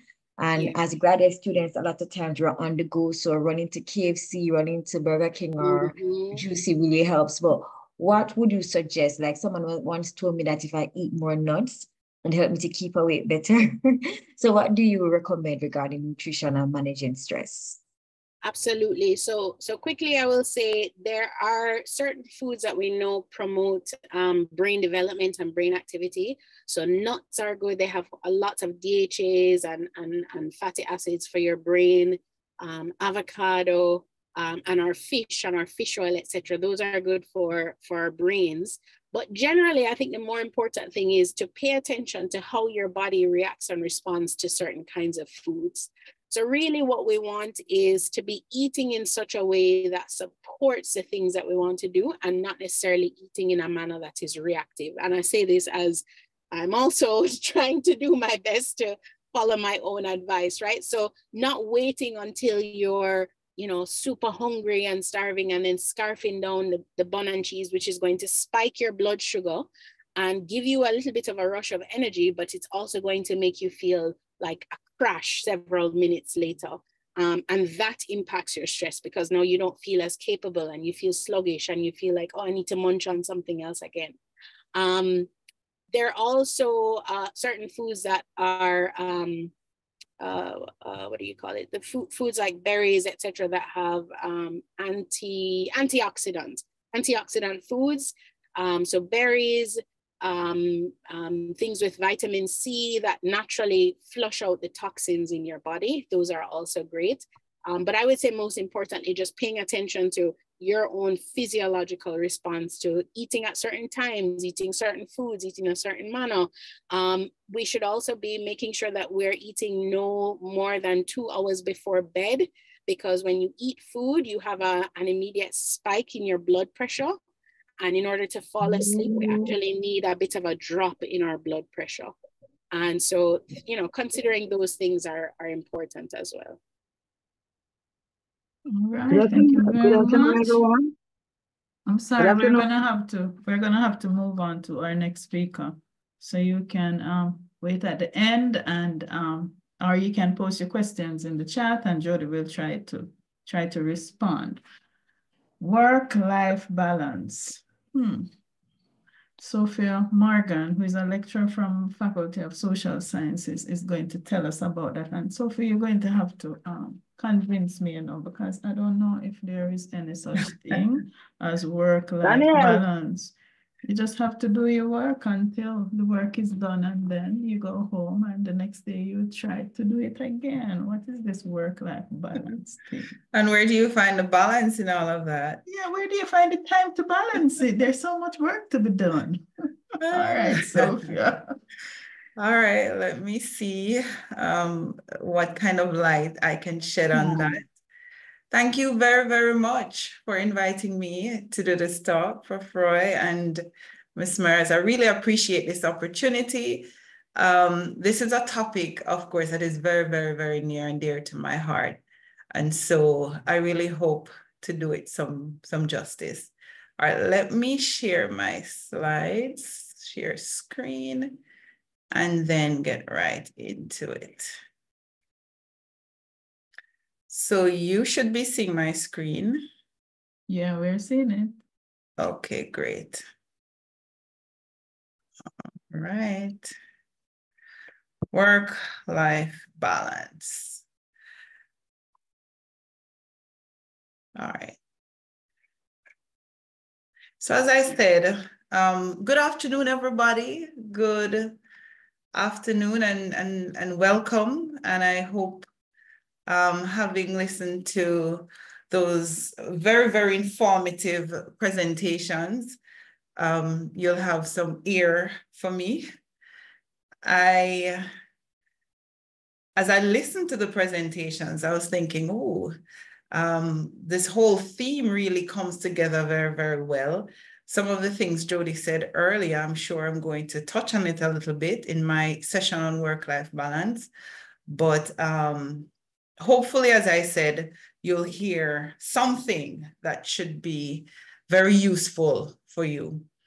So years ago, when I started my master's in HRD, years ago, we were told in our orientation session, forget work-life balance. And those were the exact words, forget work-life balance. This is going to be difficult and you're going to have to make some major changes in your lives. You're going to have to get your lives in order because school will be very, very, very consuming.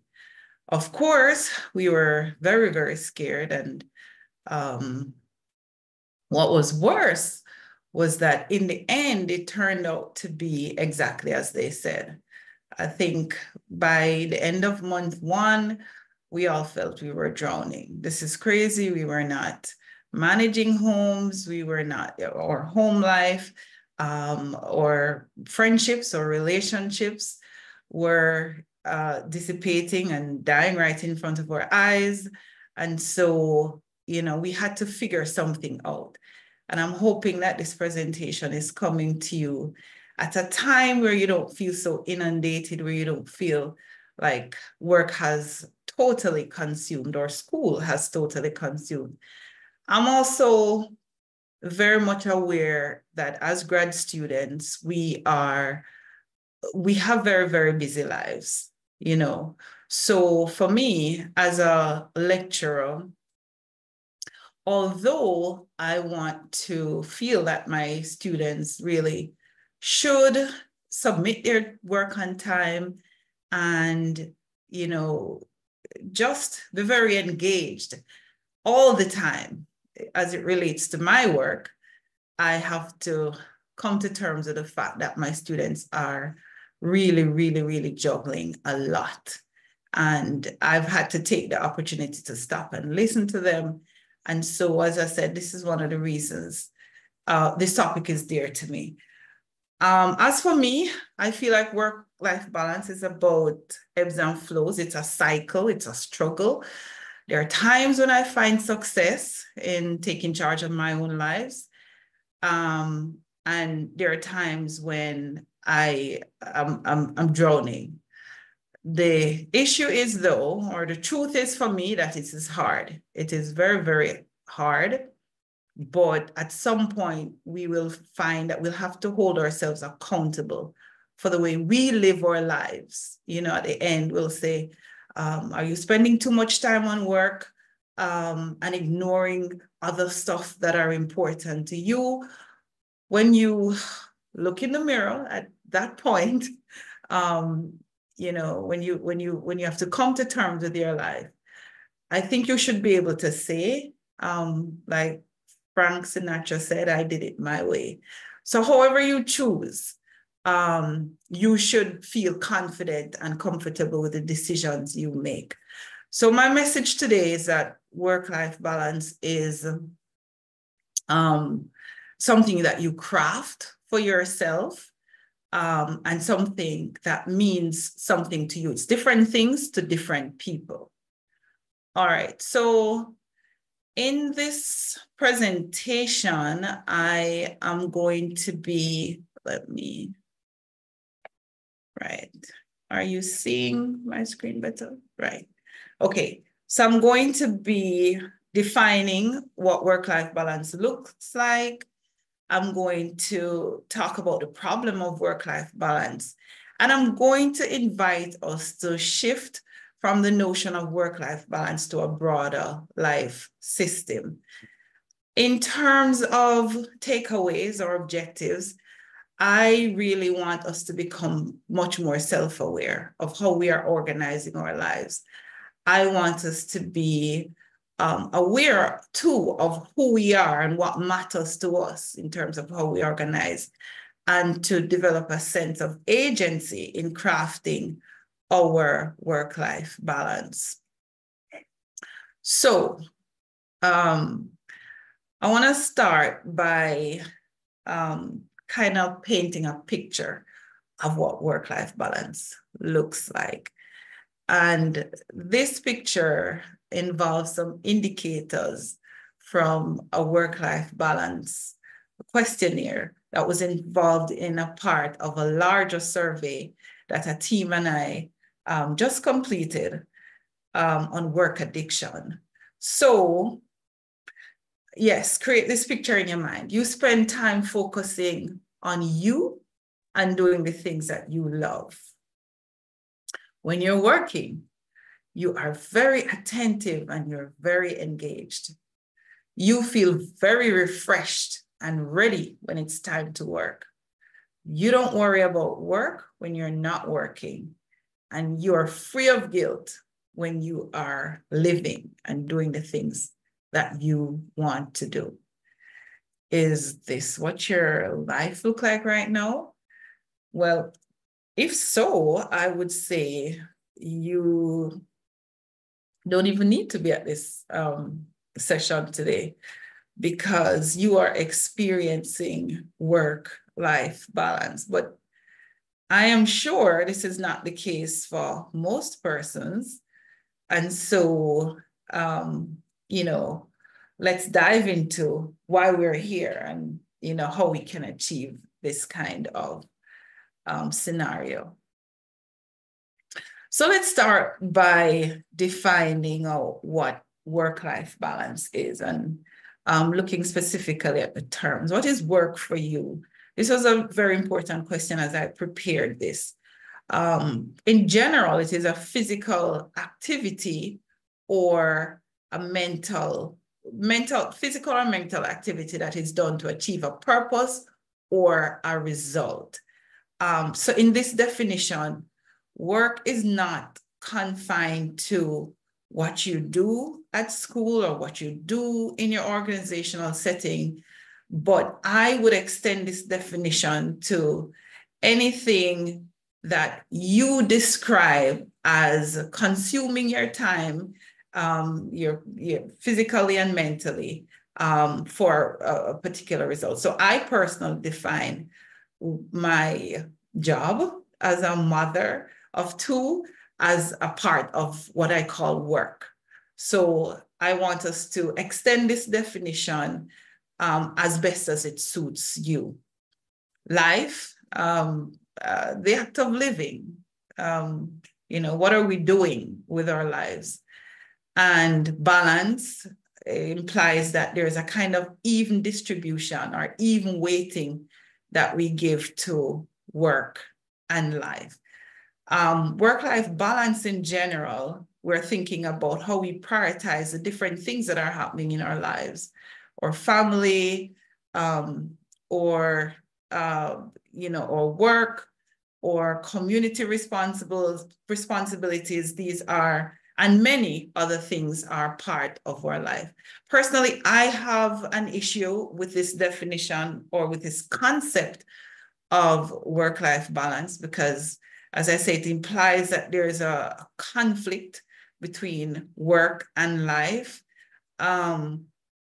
that is very hard to fathom. But I want to think of work-life balance as a broader work-life system, which I will explain a little bit more. But before I do that, I want us to just talk a little bit about the problem of work-life balance. And I think of it in terms of the society, in terms of institutions, which include school and the workplace and individuals as well. So our society, we have created for ourselves the issue of work-life balance in the way that we have designed our lives, designed society. For one-third of our life is spent, at work. When I think about how, we divide out our work and sleep, Jody was just telling us that we should be sleeping for 8 hours a day, and we're supposed to be working for 8 hours a day. So that really means there's just 8 hours for quote unquote life. So with that kind of divide, society is finding a problem. We're finding a problem with constructing stable families and stable systems to raise our families well. And so I think the concept of work-life balance is really us trying to figure it out. Some people argue that we really are just throwing a Band-Aid on a big problem through the concept of work-life balance. But let's see, we're in it. We're already in it. So let's see how we can make sense of it and make it work for us. For institutions, workplaces have issues of worker absenteeism, and for institutions, educational institutions like, UWI, where we are now, how it affects us is in terms of our performance, ultimately student performance. I was recently apprised of situations where 12-year-olds who are preparing for PEP are having panic attacks, serious panic attacks, and I was really taken aback. Earlier, I said that we create this problem, the way that we organize work in our systems, in our school systems. It creates just the problem Jody was talking about earlier, stresses, and ultimately the issue of work-life balance. For us as individuals, we're really focusing on overall life satisfaction, on our well-being, and our health as a whole. Work-life balance is also a problem because it leads to something very, very serious, it has some very, very serious implications. And one of them is burnout. I was in a session the other day and I listened to some statistics on burnout, and they were alarming. Statistics in terms of burnout in our context. And some of the indicators are physical exhaustion, fatigue, lethargy, lack of motivation, lack of interest in your work, depression and anxiety, procrastination. So I'm not so sure how much you're familiar with the concept of burnout, but it is real and it manifests in these kinds of indicators that we have to continually be checking ourselves. Am I feeling burnout? How am I doing? Another big issue with work-life balance is that we miss out on opportunities to explore who we are, in a holistic way. We know that one of the things that people reflect on at that important stage in your life, for those of us who are familiar with the Ericksonian life stages, when we get to that stage, integrity versus, what is that? Integrity versus that end stage of work. When we're looking back and asking ourselves the question about, am I satisfied with my work? One of the questions or one of the issues people are always having to deal with is missed opportunities for connecting with people and for forming and maintaining valuable relationships. So, and I've posted this here. This is a TED Talk of a Harvard study that is a longitudinal Harvard study that has gone on for, I think, over 138 years. You know, the persons who are part of this study now, they're, I think, in their 70s or thereabout. Those are the participants who they're exploring now. And some of the findings are consistent with what I just said earlier about when they're being asked now what was really important in your life, it is never work. It is always about the relationships that they have forged and how these relationships have provided significant buffers for some of the stressors that they have experienced over time. I mentioned the study that I'm a part of, this work addiction study that is taking place across 138 countries. And for us, the data for us in Jamaica show that over 50% of the sample, which is about 277 persons rather, are at risk of work addiction. And the work-life balance questionnaire, or the work-life balance scale, showed that 40% of the respondents say they're experiencing low work-life balance, 30 moderate, and only 30% of people say, oh, we're good. We are experiencing a high experience or high state of work-life balance. So 40 plus 30, 70%, I think there's a lot of work to be done. Somebody was saying it's hard to imagine that in this context in our society, this strong no problem society, that would have a serious issue with work addiction. But of course we know that's fallacious to think like that. I want us to, I'm inviting you though, to answer the question about what work-life balance really mean for you. Earlier, when I took the opportunity to define out work, life balance in terms of its different components, we said work comprise a range of activities. So what does work constitute for you? Is work, if you're, as I say, if you're like me, work is taking care of my children. Work is the work I do here at work. So work occurs in several domains of my life, right?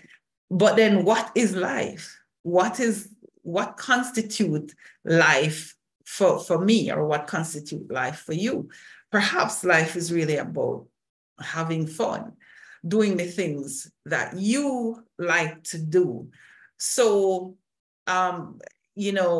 we see where we may establish some conflict in work-life balance because, say I define work in terms of, taking care of my children, but at the same time, they also constitute a part of my life because I like to engage them. I like to have fun with my children.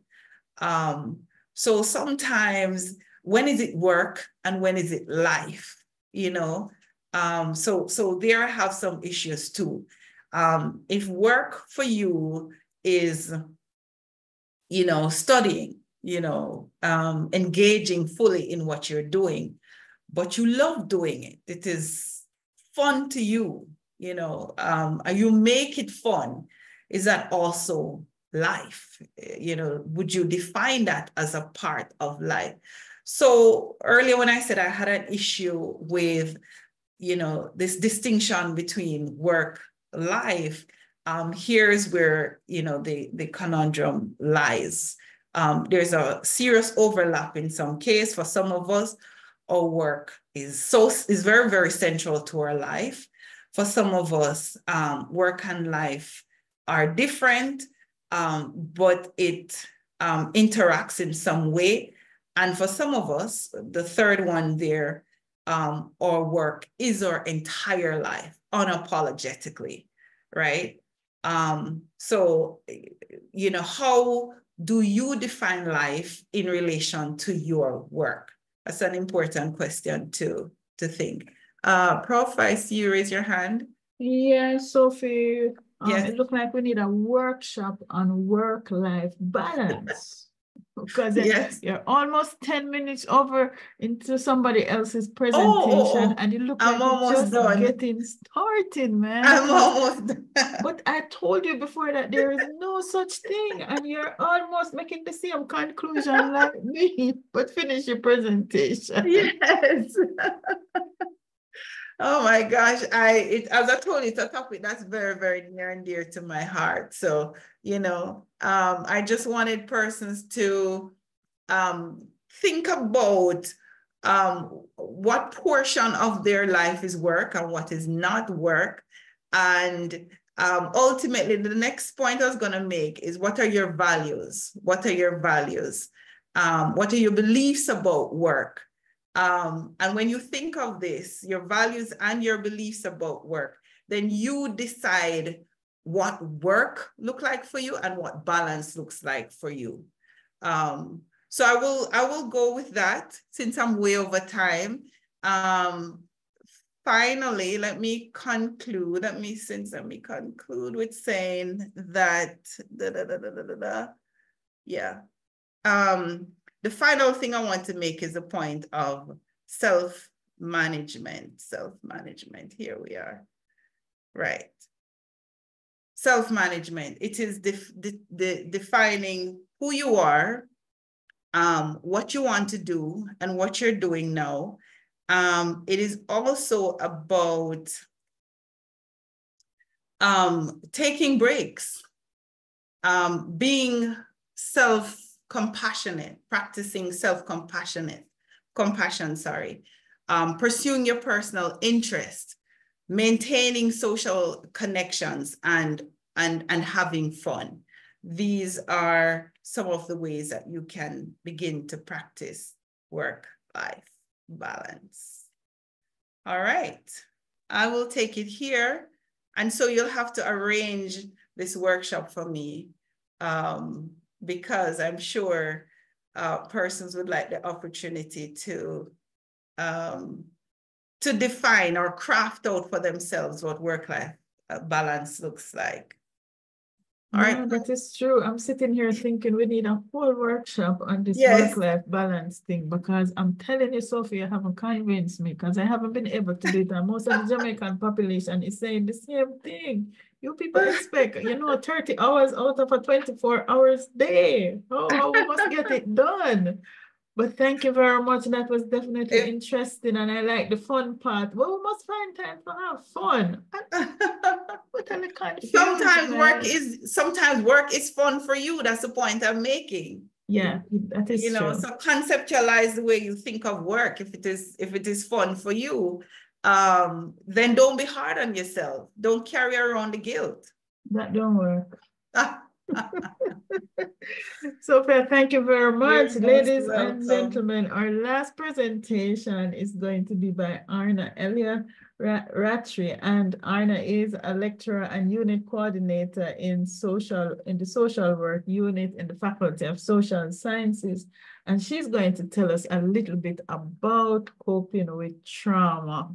Okay, the trauma of work-life balance. Arna, over to you. And thank you, Sophie. Thank you very much. You're welcome. We're gonna organize another one for you. You're most welcome. So good afternoon, everybody. I see that it's about 9 minutes to 4 and it's the end of the work day. And boy, I came into the stress management session. And, I came in, I guess after probably you would have done a grounding exercise. I saw the comments, and then I'm hearing about work-life balance. And then we're trying to convince each other that we can balance. One of the words that I use is negotiate. So, I try to negotiate each day, but I'm going to humbly ask you to receive me in this presentation, not with the introduction that you were given, lecturer and all of that, but I am also a student and I am also studying. And this topic is not just a topic that my area of interest is in. This is a personal advocacy thing for me when we're talking about trauma.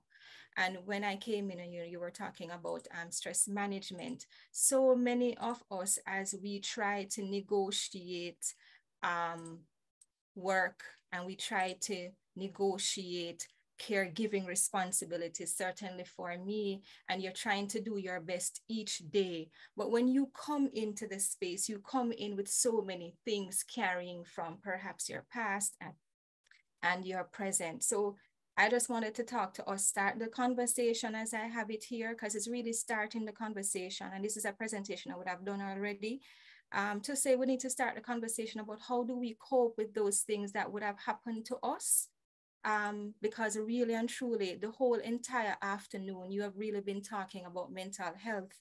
And we really need to set up more of these kind of spaces that we can talk about mental health and do the full conversation about everything that comes under mental health. And when we talk about trauma, sometimes we think of it as the big things, but trauma is anything that overwhelm us, overwhelm the ordinary system of care, that makes some of us lose a sense of control, connection, and meaning. And when we talk about things that overwhelm us, right, you're talking about so many absolute things. We think about TVJ and the news that comes on. We think about the videos that may come to our phones, whether or not we like it or not. We think about so many things that can overwhelm us. If we wanted to expand the definition we're talking about, it can be anything in terms of events, and we think about how is it experience, and it causes a particular effect. And it's important for us to start with what is trauma. And again, I'm going back to trauma is anything that overwhelms us.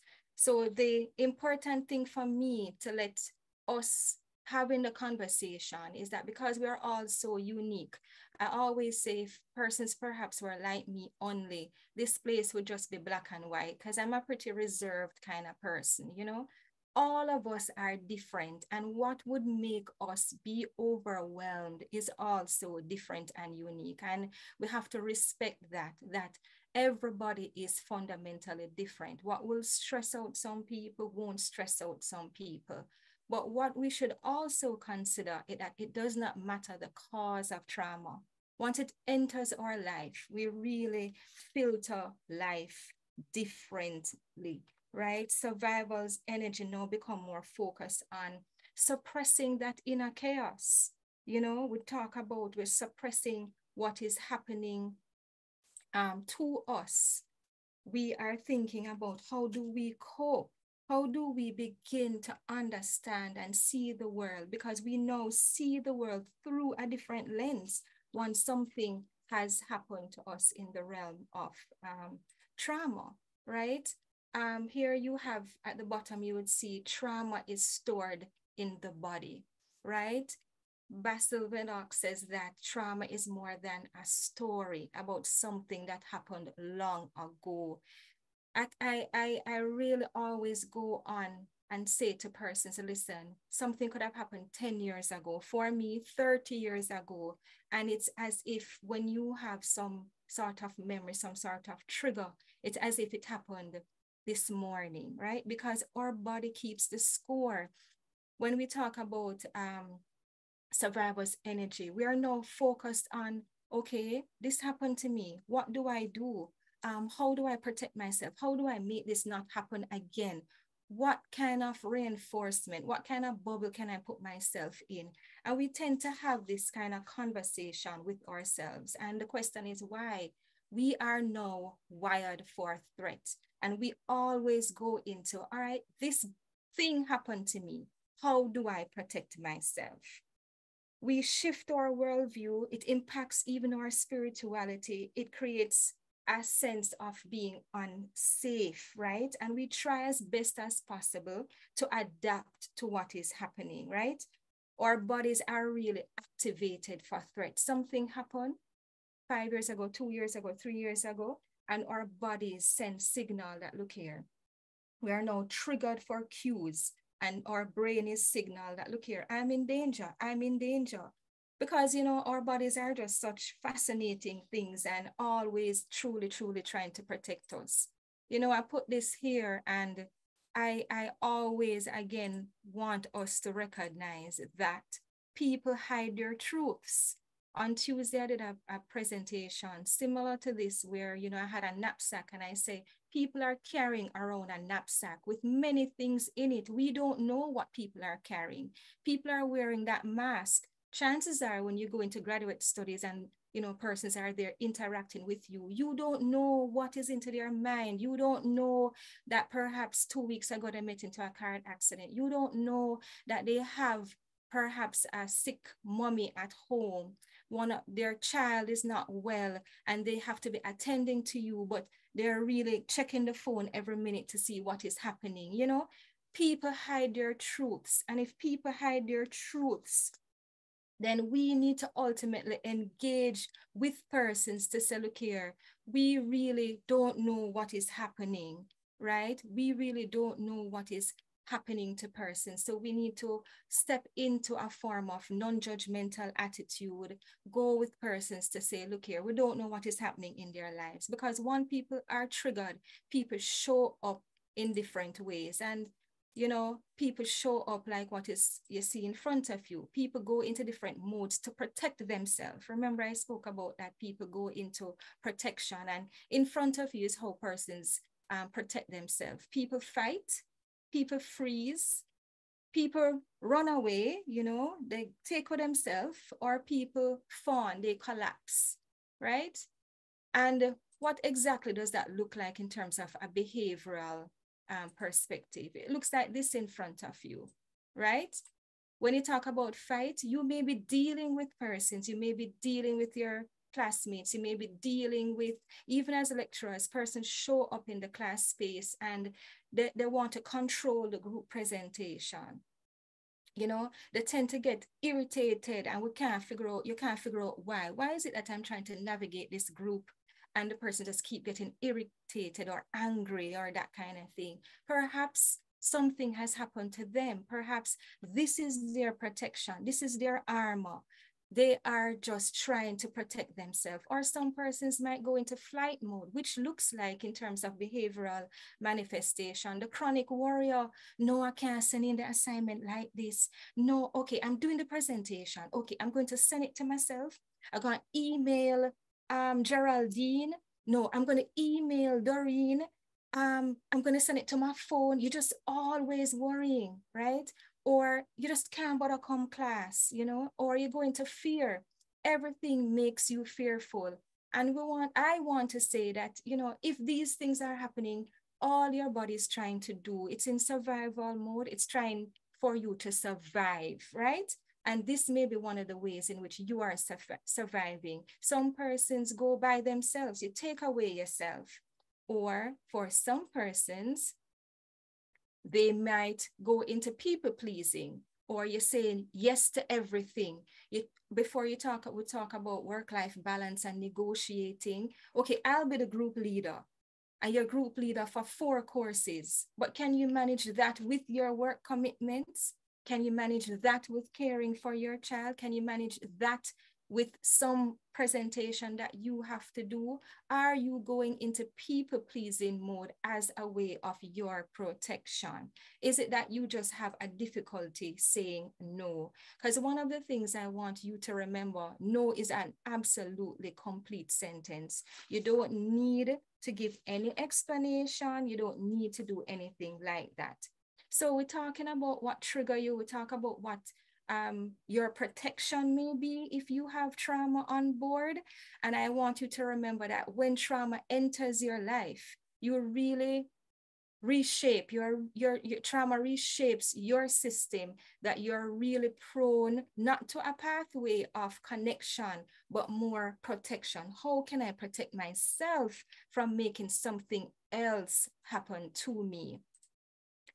I put this here to say one of the things with trauma, you know, it's really the paradox of it is that it has the power to destroy and the power to transform. And ultimately, we have to sit with what is happening and decide, will I allow this in my life to destroy, to make me feel stressed, make me not get enough sleep, as what you were hearing earlier? What is it that we are going to do, right? And for some of us, this workshop is a way to say, listen, let's find some quiet time as we progress throughout the university, both for lecturers and students and administrators, you know.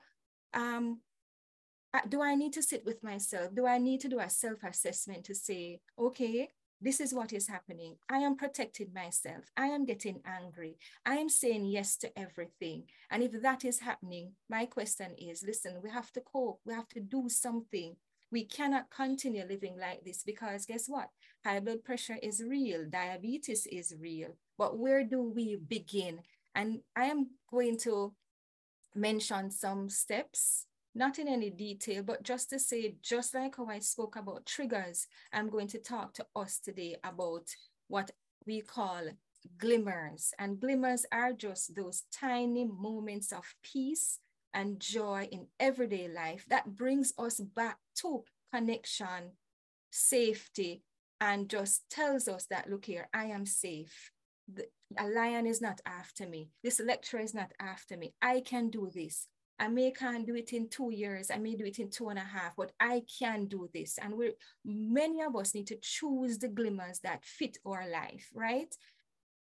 I'm merely suggesting, just like when you go to a restaurant, I'm suggesting a menu of glimmers, gratitude moments, you know, gratitude moments of, you know, absolute being grateful. Can I pick on Ariel to tell me a gratitude moment that perhaps you have had recently, or Nordia, calling names randomly, or Julia, something that you're grateful for today? Janique? I didn't hear the question though. My question is, I'm suggesting that we should try and have gratitude moments. And I'm saying, what is one thing you're grateful for today? All right, so basically, I'm grateful to be alive because I had a concern where my mommy died at 40 and she died. You know, I saw her suffer before. So it took a toll on me to say, okay, I think the same thing's going to happen to me. So for almost 1 year, I've been living with that torture and torment mentally to say, look, something will happen to me at 40 as well. Something will happen to me at 40. So now today I'm actually 41. I feel really relieved that I've actually overcome it and I'm feeling grateful for life. Natalia in the chat saying grateful to still be alive and in good health. Dale is saying, I'm grateful for the session. I'm grateful for good health. And Jody says, headache free. And, you know, similar to what you just said about, you know, the days, you know, your mommy and she being 40, you know, it's funny you should mention that because recently my daughter turned 11, and those who are close to me know that I dreaded her turning 11. And that didn't seem like a normal reaction for persons on the outside. But for me, when I was 11, I had something traumatic happen to my mother.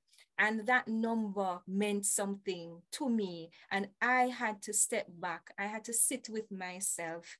I had to seek help. I had to seek support to help me unpack that and say, but you know, she going on, nothing is happening. This may not repeat itself. But, you know, just to say in our sharing, ladies and gentlemen, that, you know, we are all connected in some way or the other. We do have these kind of fears. we do have things that has happened to us that are traumatic and that creates a very stressful life. I see Natalie saying that I had a car accident and, you know, on the road, you are scared, and we can understand. Many of us can relate to what you are all adding, and we are human beings. We are trying to protect ourselves as best as we can. We're trying to protect our loved ones, and we're doing all of that. And, you know, as your day ends with your workshop, I am just advocating for us to have glimmers, you know, gratitude moments. I want to say to you, celebrate small achievements. It may seem very minute. Come on now, celebrate small achievements, celebrate them. You know, celebrate them. For me, there was a time when I did no presentations because that was just the space that I was in. I'm here with you this afternoon, and that's a small achievement for me, right? So celebrate small achievements as you go. You were wondering if you would finish the assignment. You have 4, but you did 1. Celebrate that moment. Do acts of kindness, random acts of kindness. Choose some positive affirmations that you can relate to, that resonates with you. Keep them there. Right? Put it into your pocket, that when you are at work and you're feeling like, Lord, I can't do this. Lord, I can't, I stress out. The lecturer, they must stress me out. Everybody has stressed me out. Take it out of your pocket. Take it out of your purse. Take it out and read it and remind yourself. One of the affirmations I had to tell myself is that I'm safe. I'm capable, you know, that kind of thing. Celebrate. And if you have a close friend, tell that friend that that friend can remind you. Connect with nature. Some of us are nature persons, and this is a glimmer. If you have a little garden, if you have that one cactus, if you have that one orchid, look after it. Connect with nature. You would be surprised how these simple acts can shift our entire being and make us feel that much more connected, you know? As you go and as you journey throughout the university, make sure that you get that connection. And I heard before, I won't touch on mindfulness and mindful moments because, you know, you got that into the presentation a little earlier. But remember your glimmers, your supportive relationships, whatever that is. Seek your supportive relationship, build on them, and create probably a day out of the month that you know that you're going to spend time with your supportive relationships.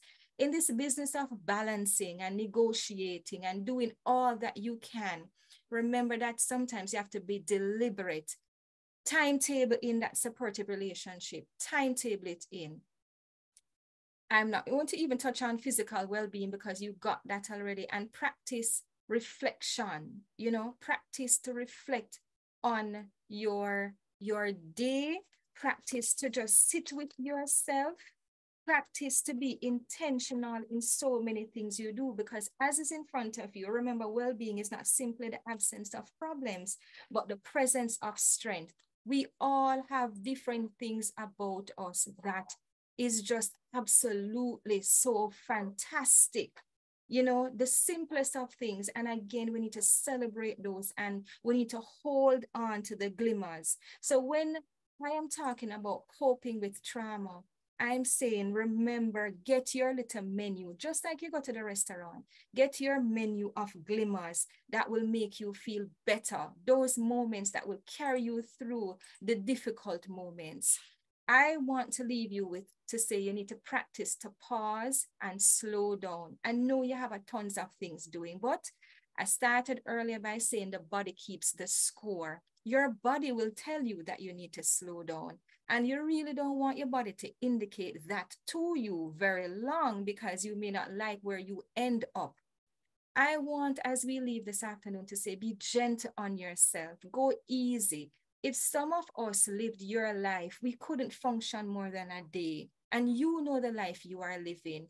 Don't compare yourself with others. Your life, your past, your trauma, it's yours. And you will get through if only we take it moment by moment. Find things to laugh about. Love your body. Befriend your body. Find an anchor. Set boundaries. And I wanted to ensure that you remember that you are worthy.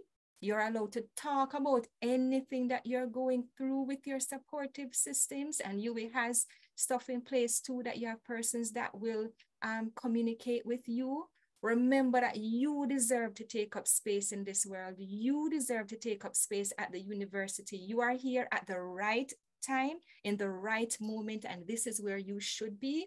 And remember, all feelings are valid, and you are absolutely enough. I saw this on one of my feeds last week, and I am putting it here today. You know, as trauma flows through our body, and as, you know, our body keeps the score, and as you leave this session and intentionally create your menu of glimmers as you move, I want you to remember that you gotta resurrect the deep pain within you and give it to a place that's not within your body. Let it live in art. Let it live in writing. Let it live in music. Get up and dance. Do something. Let it be devoured by building brighter connections, because your body is not a coffin for pain and trauma and stress to live in and to be buried in. I am encouraging you to put all of those things somewhere. Take it out of your body. Slow down. Laugh. Do all that you have to do to protect your body and your life. Because, you know, ladies and gentlemen, we are all just making our way through life, and we need to make our way with intention and knowing that, you know, we're doing just about the best you can. So I hope I did good with the time. Thank you so much. And just have a very intentionally wonderful year filled with glimmers. Wow. Thank you very much. Thank Arna. you. Thank you so much. Yeah, I love your passion. Oh, I have my a whole God. page of notes here. Befriend your body. Pause and slow down. I love your menu of glimmers. Practice reflections. And trauma has the power to destroy or to transform. So let us transform. Powerful. Thank you very much, Arna. That was amazing. So, ladies and gentlemen, and I love your passion, girl. You realize how many of our speakers were graduate students? We started off with Richard, and Richard is doing his DM. And then Arna spoke about that she's a graduate student. Sophie spoke about her graduate experience.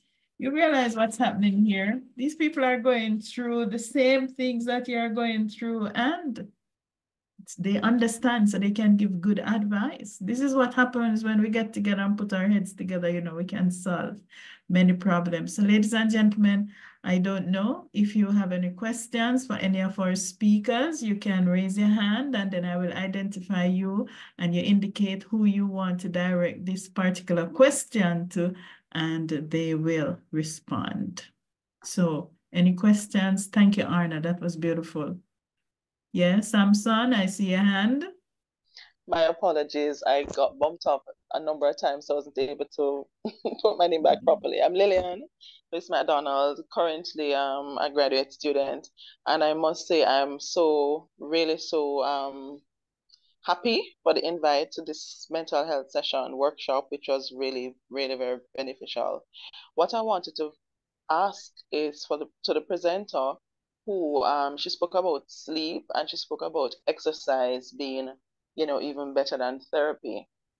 I would like to know, for someone who is actively engaged in sports, do you call that exercise, and how do you really balance that sleep, you know, aspect as it relates to balancing sleep, the sports, exercise, that sort of a thing? That's my question.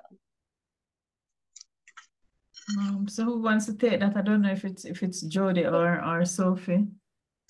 Sure, I can take the exercise / sports question. So definitely, many sporting activities do fall under the realm of exercise, right? Once you are engaging in an activity where your heart rate is elevated, and you know you're challenging yourself, which in most sports we would be, then certainly, you know, it doesn't have to be formal you know, running on the treadmill, in the gym type of exercise. Really anything that you enjoy that elevates your heart rate. And to do that, the recommendation is 150 minutes per week. So whether it's 30 minutes, 5 days a week, or an hour, 3 days a week. And Tina say you can dance too, you can dance. Exactly, yes. Thank you, thank you. Wonderful. Richard, I see you have your hand up. Yes, ma'am. I have a quick question here. It's for Julianne again. It's about sleep hygiene. What are some of the tips or the approaches you can give our patients who have sleep disturbances, just to kind of improve their sleep without using medications or using anything too intrusive? Thanks. Sure, absolutely.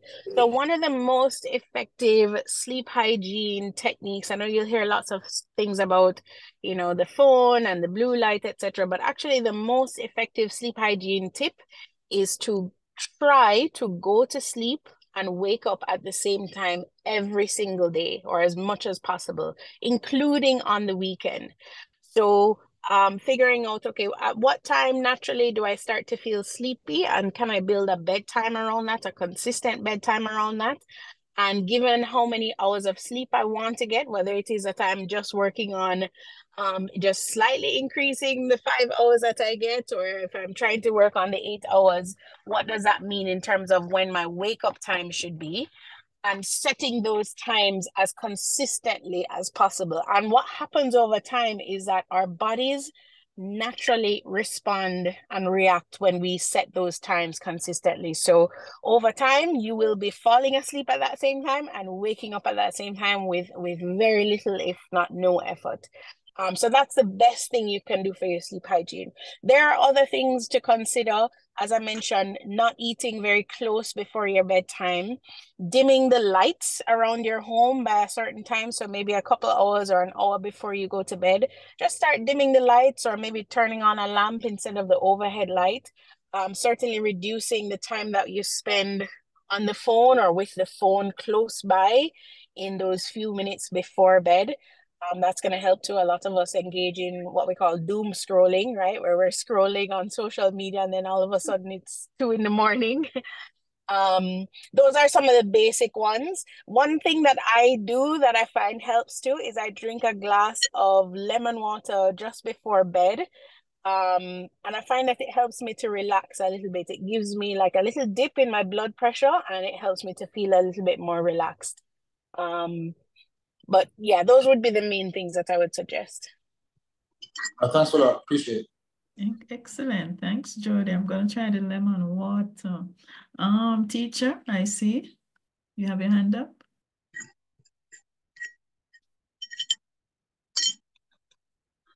Teacher, we're waiting on you. Edmund Johnson. Sorry. Yeah. Good evening, everyone. I really enjoy this presentation, and I'm really grateful for it. Now, I am having an issue, and I think it's a stressor, where I think I am a perfectionist. I tried my very best to get rid of that because it's very annoying, and I can't get any rest. Because of that, I tend to be overwhelmed, and it affected me physically. And I found that when there's a deadline to meet, I'm trying to meet the deadline. But if I meet the deadline, I might find myself thinking that this work is not perfect. So I have to go back over it until after the deadline. I feel a little more relaxed, and like things start coming to my mind now, like the information just start coming and ideas start coming. But prior to the deadline, I might feel I'm anxious and feel like I can't manage and feel like I have to meet the deadline. But if I do meet the deadline, it's like the thing is not perfect. And I think that's one of the things that are stressing me the most. So who wants Someone, to how can I balance? How can I control this? Sorry, I just went mute. Sure. How can I control this? If you don't mind, I'll give a brief comment on that. And thank you for sharing and being vulnerable and being open and honest about your struggles. I think a lot of people struggle with similar challenges with perfectionism. So anytime as human beings, anytime we're engaging in a behavior that on the surface doesn't make sense to us, and we know we probably shouldn't be doing it, but we can't help ourselves, what is the most useful thing is to do a deeper dive into your mind to really understand the basis of your perfectionism. And a lot of people accomplish this through going to therapy, but you don't have to go to therapy. You can really sit down and evaluate your own life, your life history from childhood all the way up to figure out, where did this perfectionism thing start? Where did it come from? How do I understand it better? And if I understand it better, that's basically you kind of unmasking it, right? And releasing any power that it has over you. And then over time, working towards starting with the little things. So the big deadline thing, you might not be able to let go of your perfectionism around that, but starting with practicing the little things that you may be a perfectionist about that are not so crucial. Start with those things, right? How do I feel holding back from being a perfectionist about, how the dishes are lined up in the rack, or what my drawer looks like, my clothes drawer looks like, or my whatever those little things are. Start with those things and start with challenging yourself with being less perfectionistic with those things and tolerating the anxiety around not being perfectionistic around those things, and then work your way up and build your way up. But therapy could be a great tool in terms of helping you to explore in a way that might be more meaningful, that can really help you more long term. Thank you, Jody. And Arna was saying those little glimmers might also help. So I don't see any other hand. Could I interject, please? Yes, go ahead. Yes. I have a few minutes. So, good afternoon, everyone. This is Sonia Stewart. Well, I'm having a messed up sleep pattern. So when I get in from work, because I'm so tired, I sleep till like 12, 1 o'clock. And for the rest of the night, I cannot sleep. And then I'm there working until 5 in the morning when I have to go back to work again. So I don't know, and it is affecting me physically. It is affecting me. So I'm kind of concerned about that. So I don't know, what can I do to change that?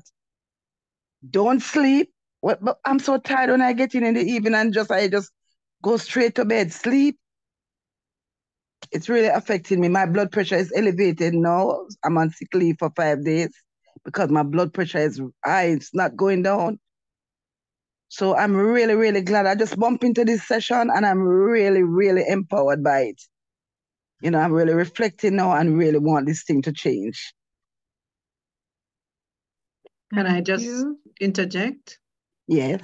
If you said that you got sick leave, if it's with your doctor, I would imagine you would have had some discussion with your doctor. And so I would say that, because we can't really do everything on this call. And so I would suggest that you touch base with your doctor. If it's here at the health center or outside, that's fine. And then you seek the assistance of a counselor further. Yes. Okay. All right. And it's good that, as everyone said, when you recognize something, it's good so that you can take some action. Take action.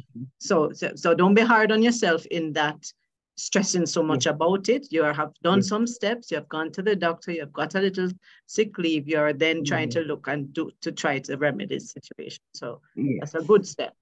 Yes. Thank you so much. Oh, thank you very much, Tina. And I see everybody's asking about the recording for the session, but we have to ask the presenters, and then we have to do some editing. And before the recording will be available, but the presentations, if the speakers agree, could be available on our website. So at this point, I would like to thank the team in graduate studies, especially Cameron. Cameron is my assistant, and right hand and left hand, and right foot and left foot. I don't do anything without her. So she has spent a lot of time, organizing this workshop. And also the rest of the team. I saw Geraldine was online. I don't know who of the graduate studies team was also online. Then I would like to thank Richard and Tina and Jody and Sophie and Arna for their insightful presentation. I agree, it was a beautiful session. I'm going to be doing cloud watching now and drinking lemon water at night, because every little bit can help. with your mental health, because it's so important and it's something that we don't really talk about a lot. And I'm telling you, man, being a graduate student or even working in this institution, Tina, you know it's not. It can be quite challenging for our mental health sometimes. Somebody?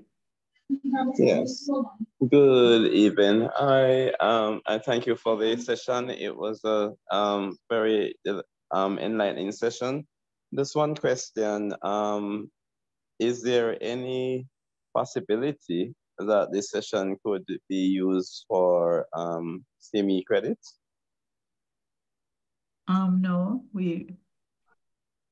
No, I can't make those decisions. I don't know about that.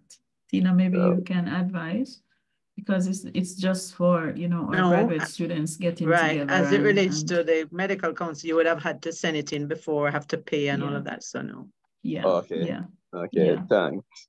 All right. Okay. So thank you, everybody. Thank you for staying with us. At one point, we had, you know, over 100 individuals, which can tell you, Tina, that this kind of workshop is really useful. I just encourage our graduate students, if you have other needs of things that we need to get together and talk about graduate studies, we'll find the experts to come and help you to discuss whatever matters you need. If you're struggling with anything about the administration or your graduate program, also let us know, because there are always individuals out there who can help. And we don't mind the stress sometimes, because we celebrate with you when you all graduate. All right. So ladies and gentlemen, thank you very much for joining us, and we'll see you next time for our next workshop. Have a good evening.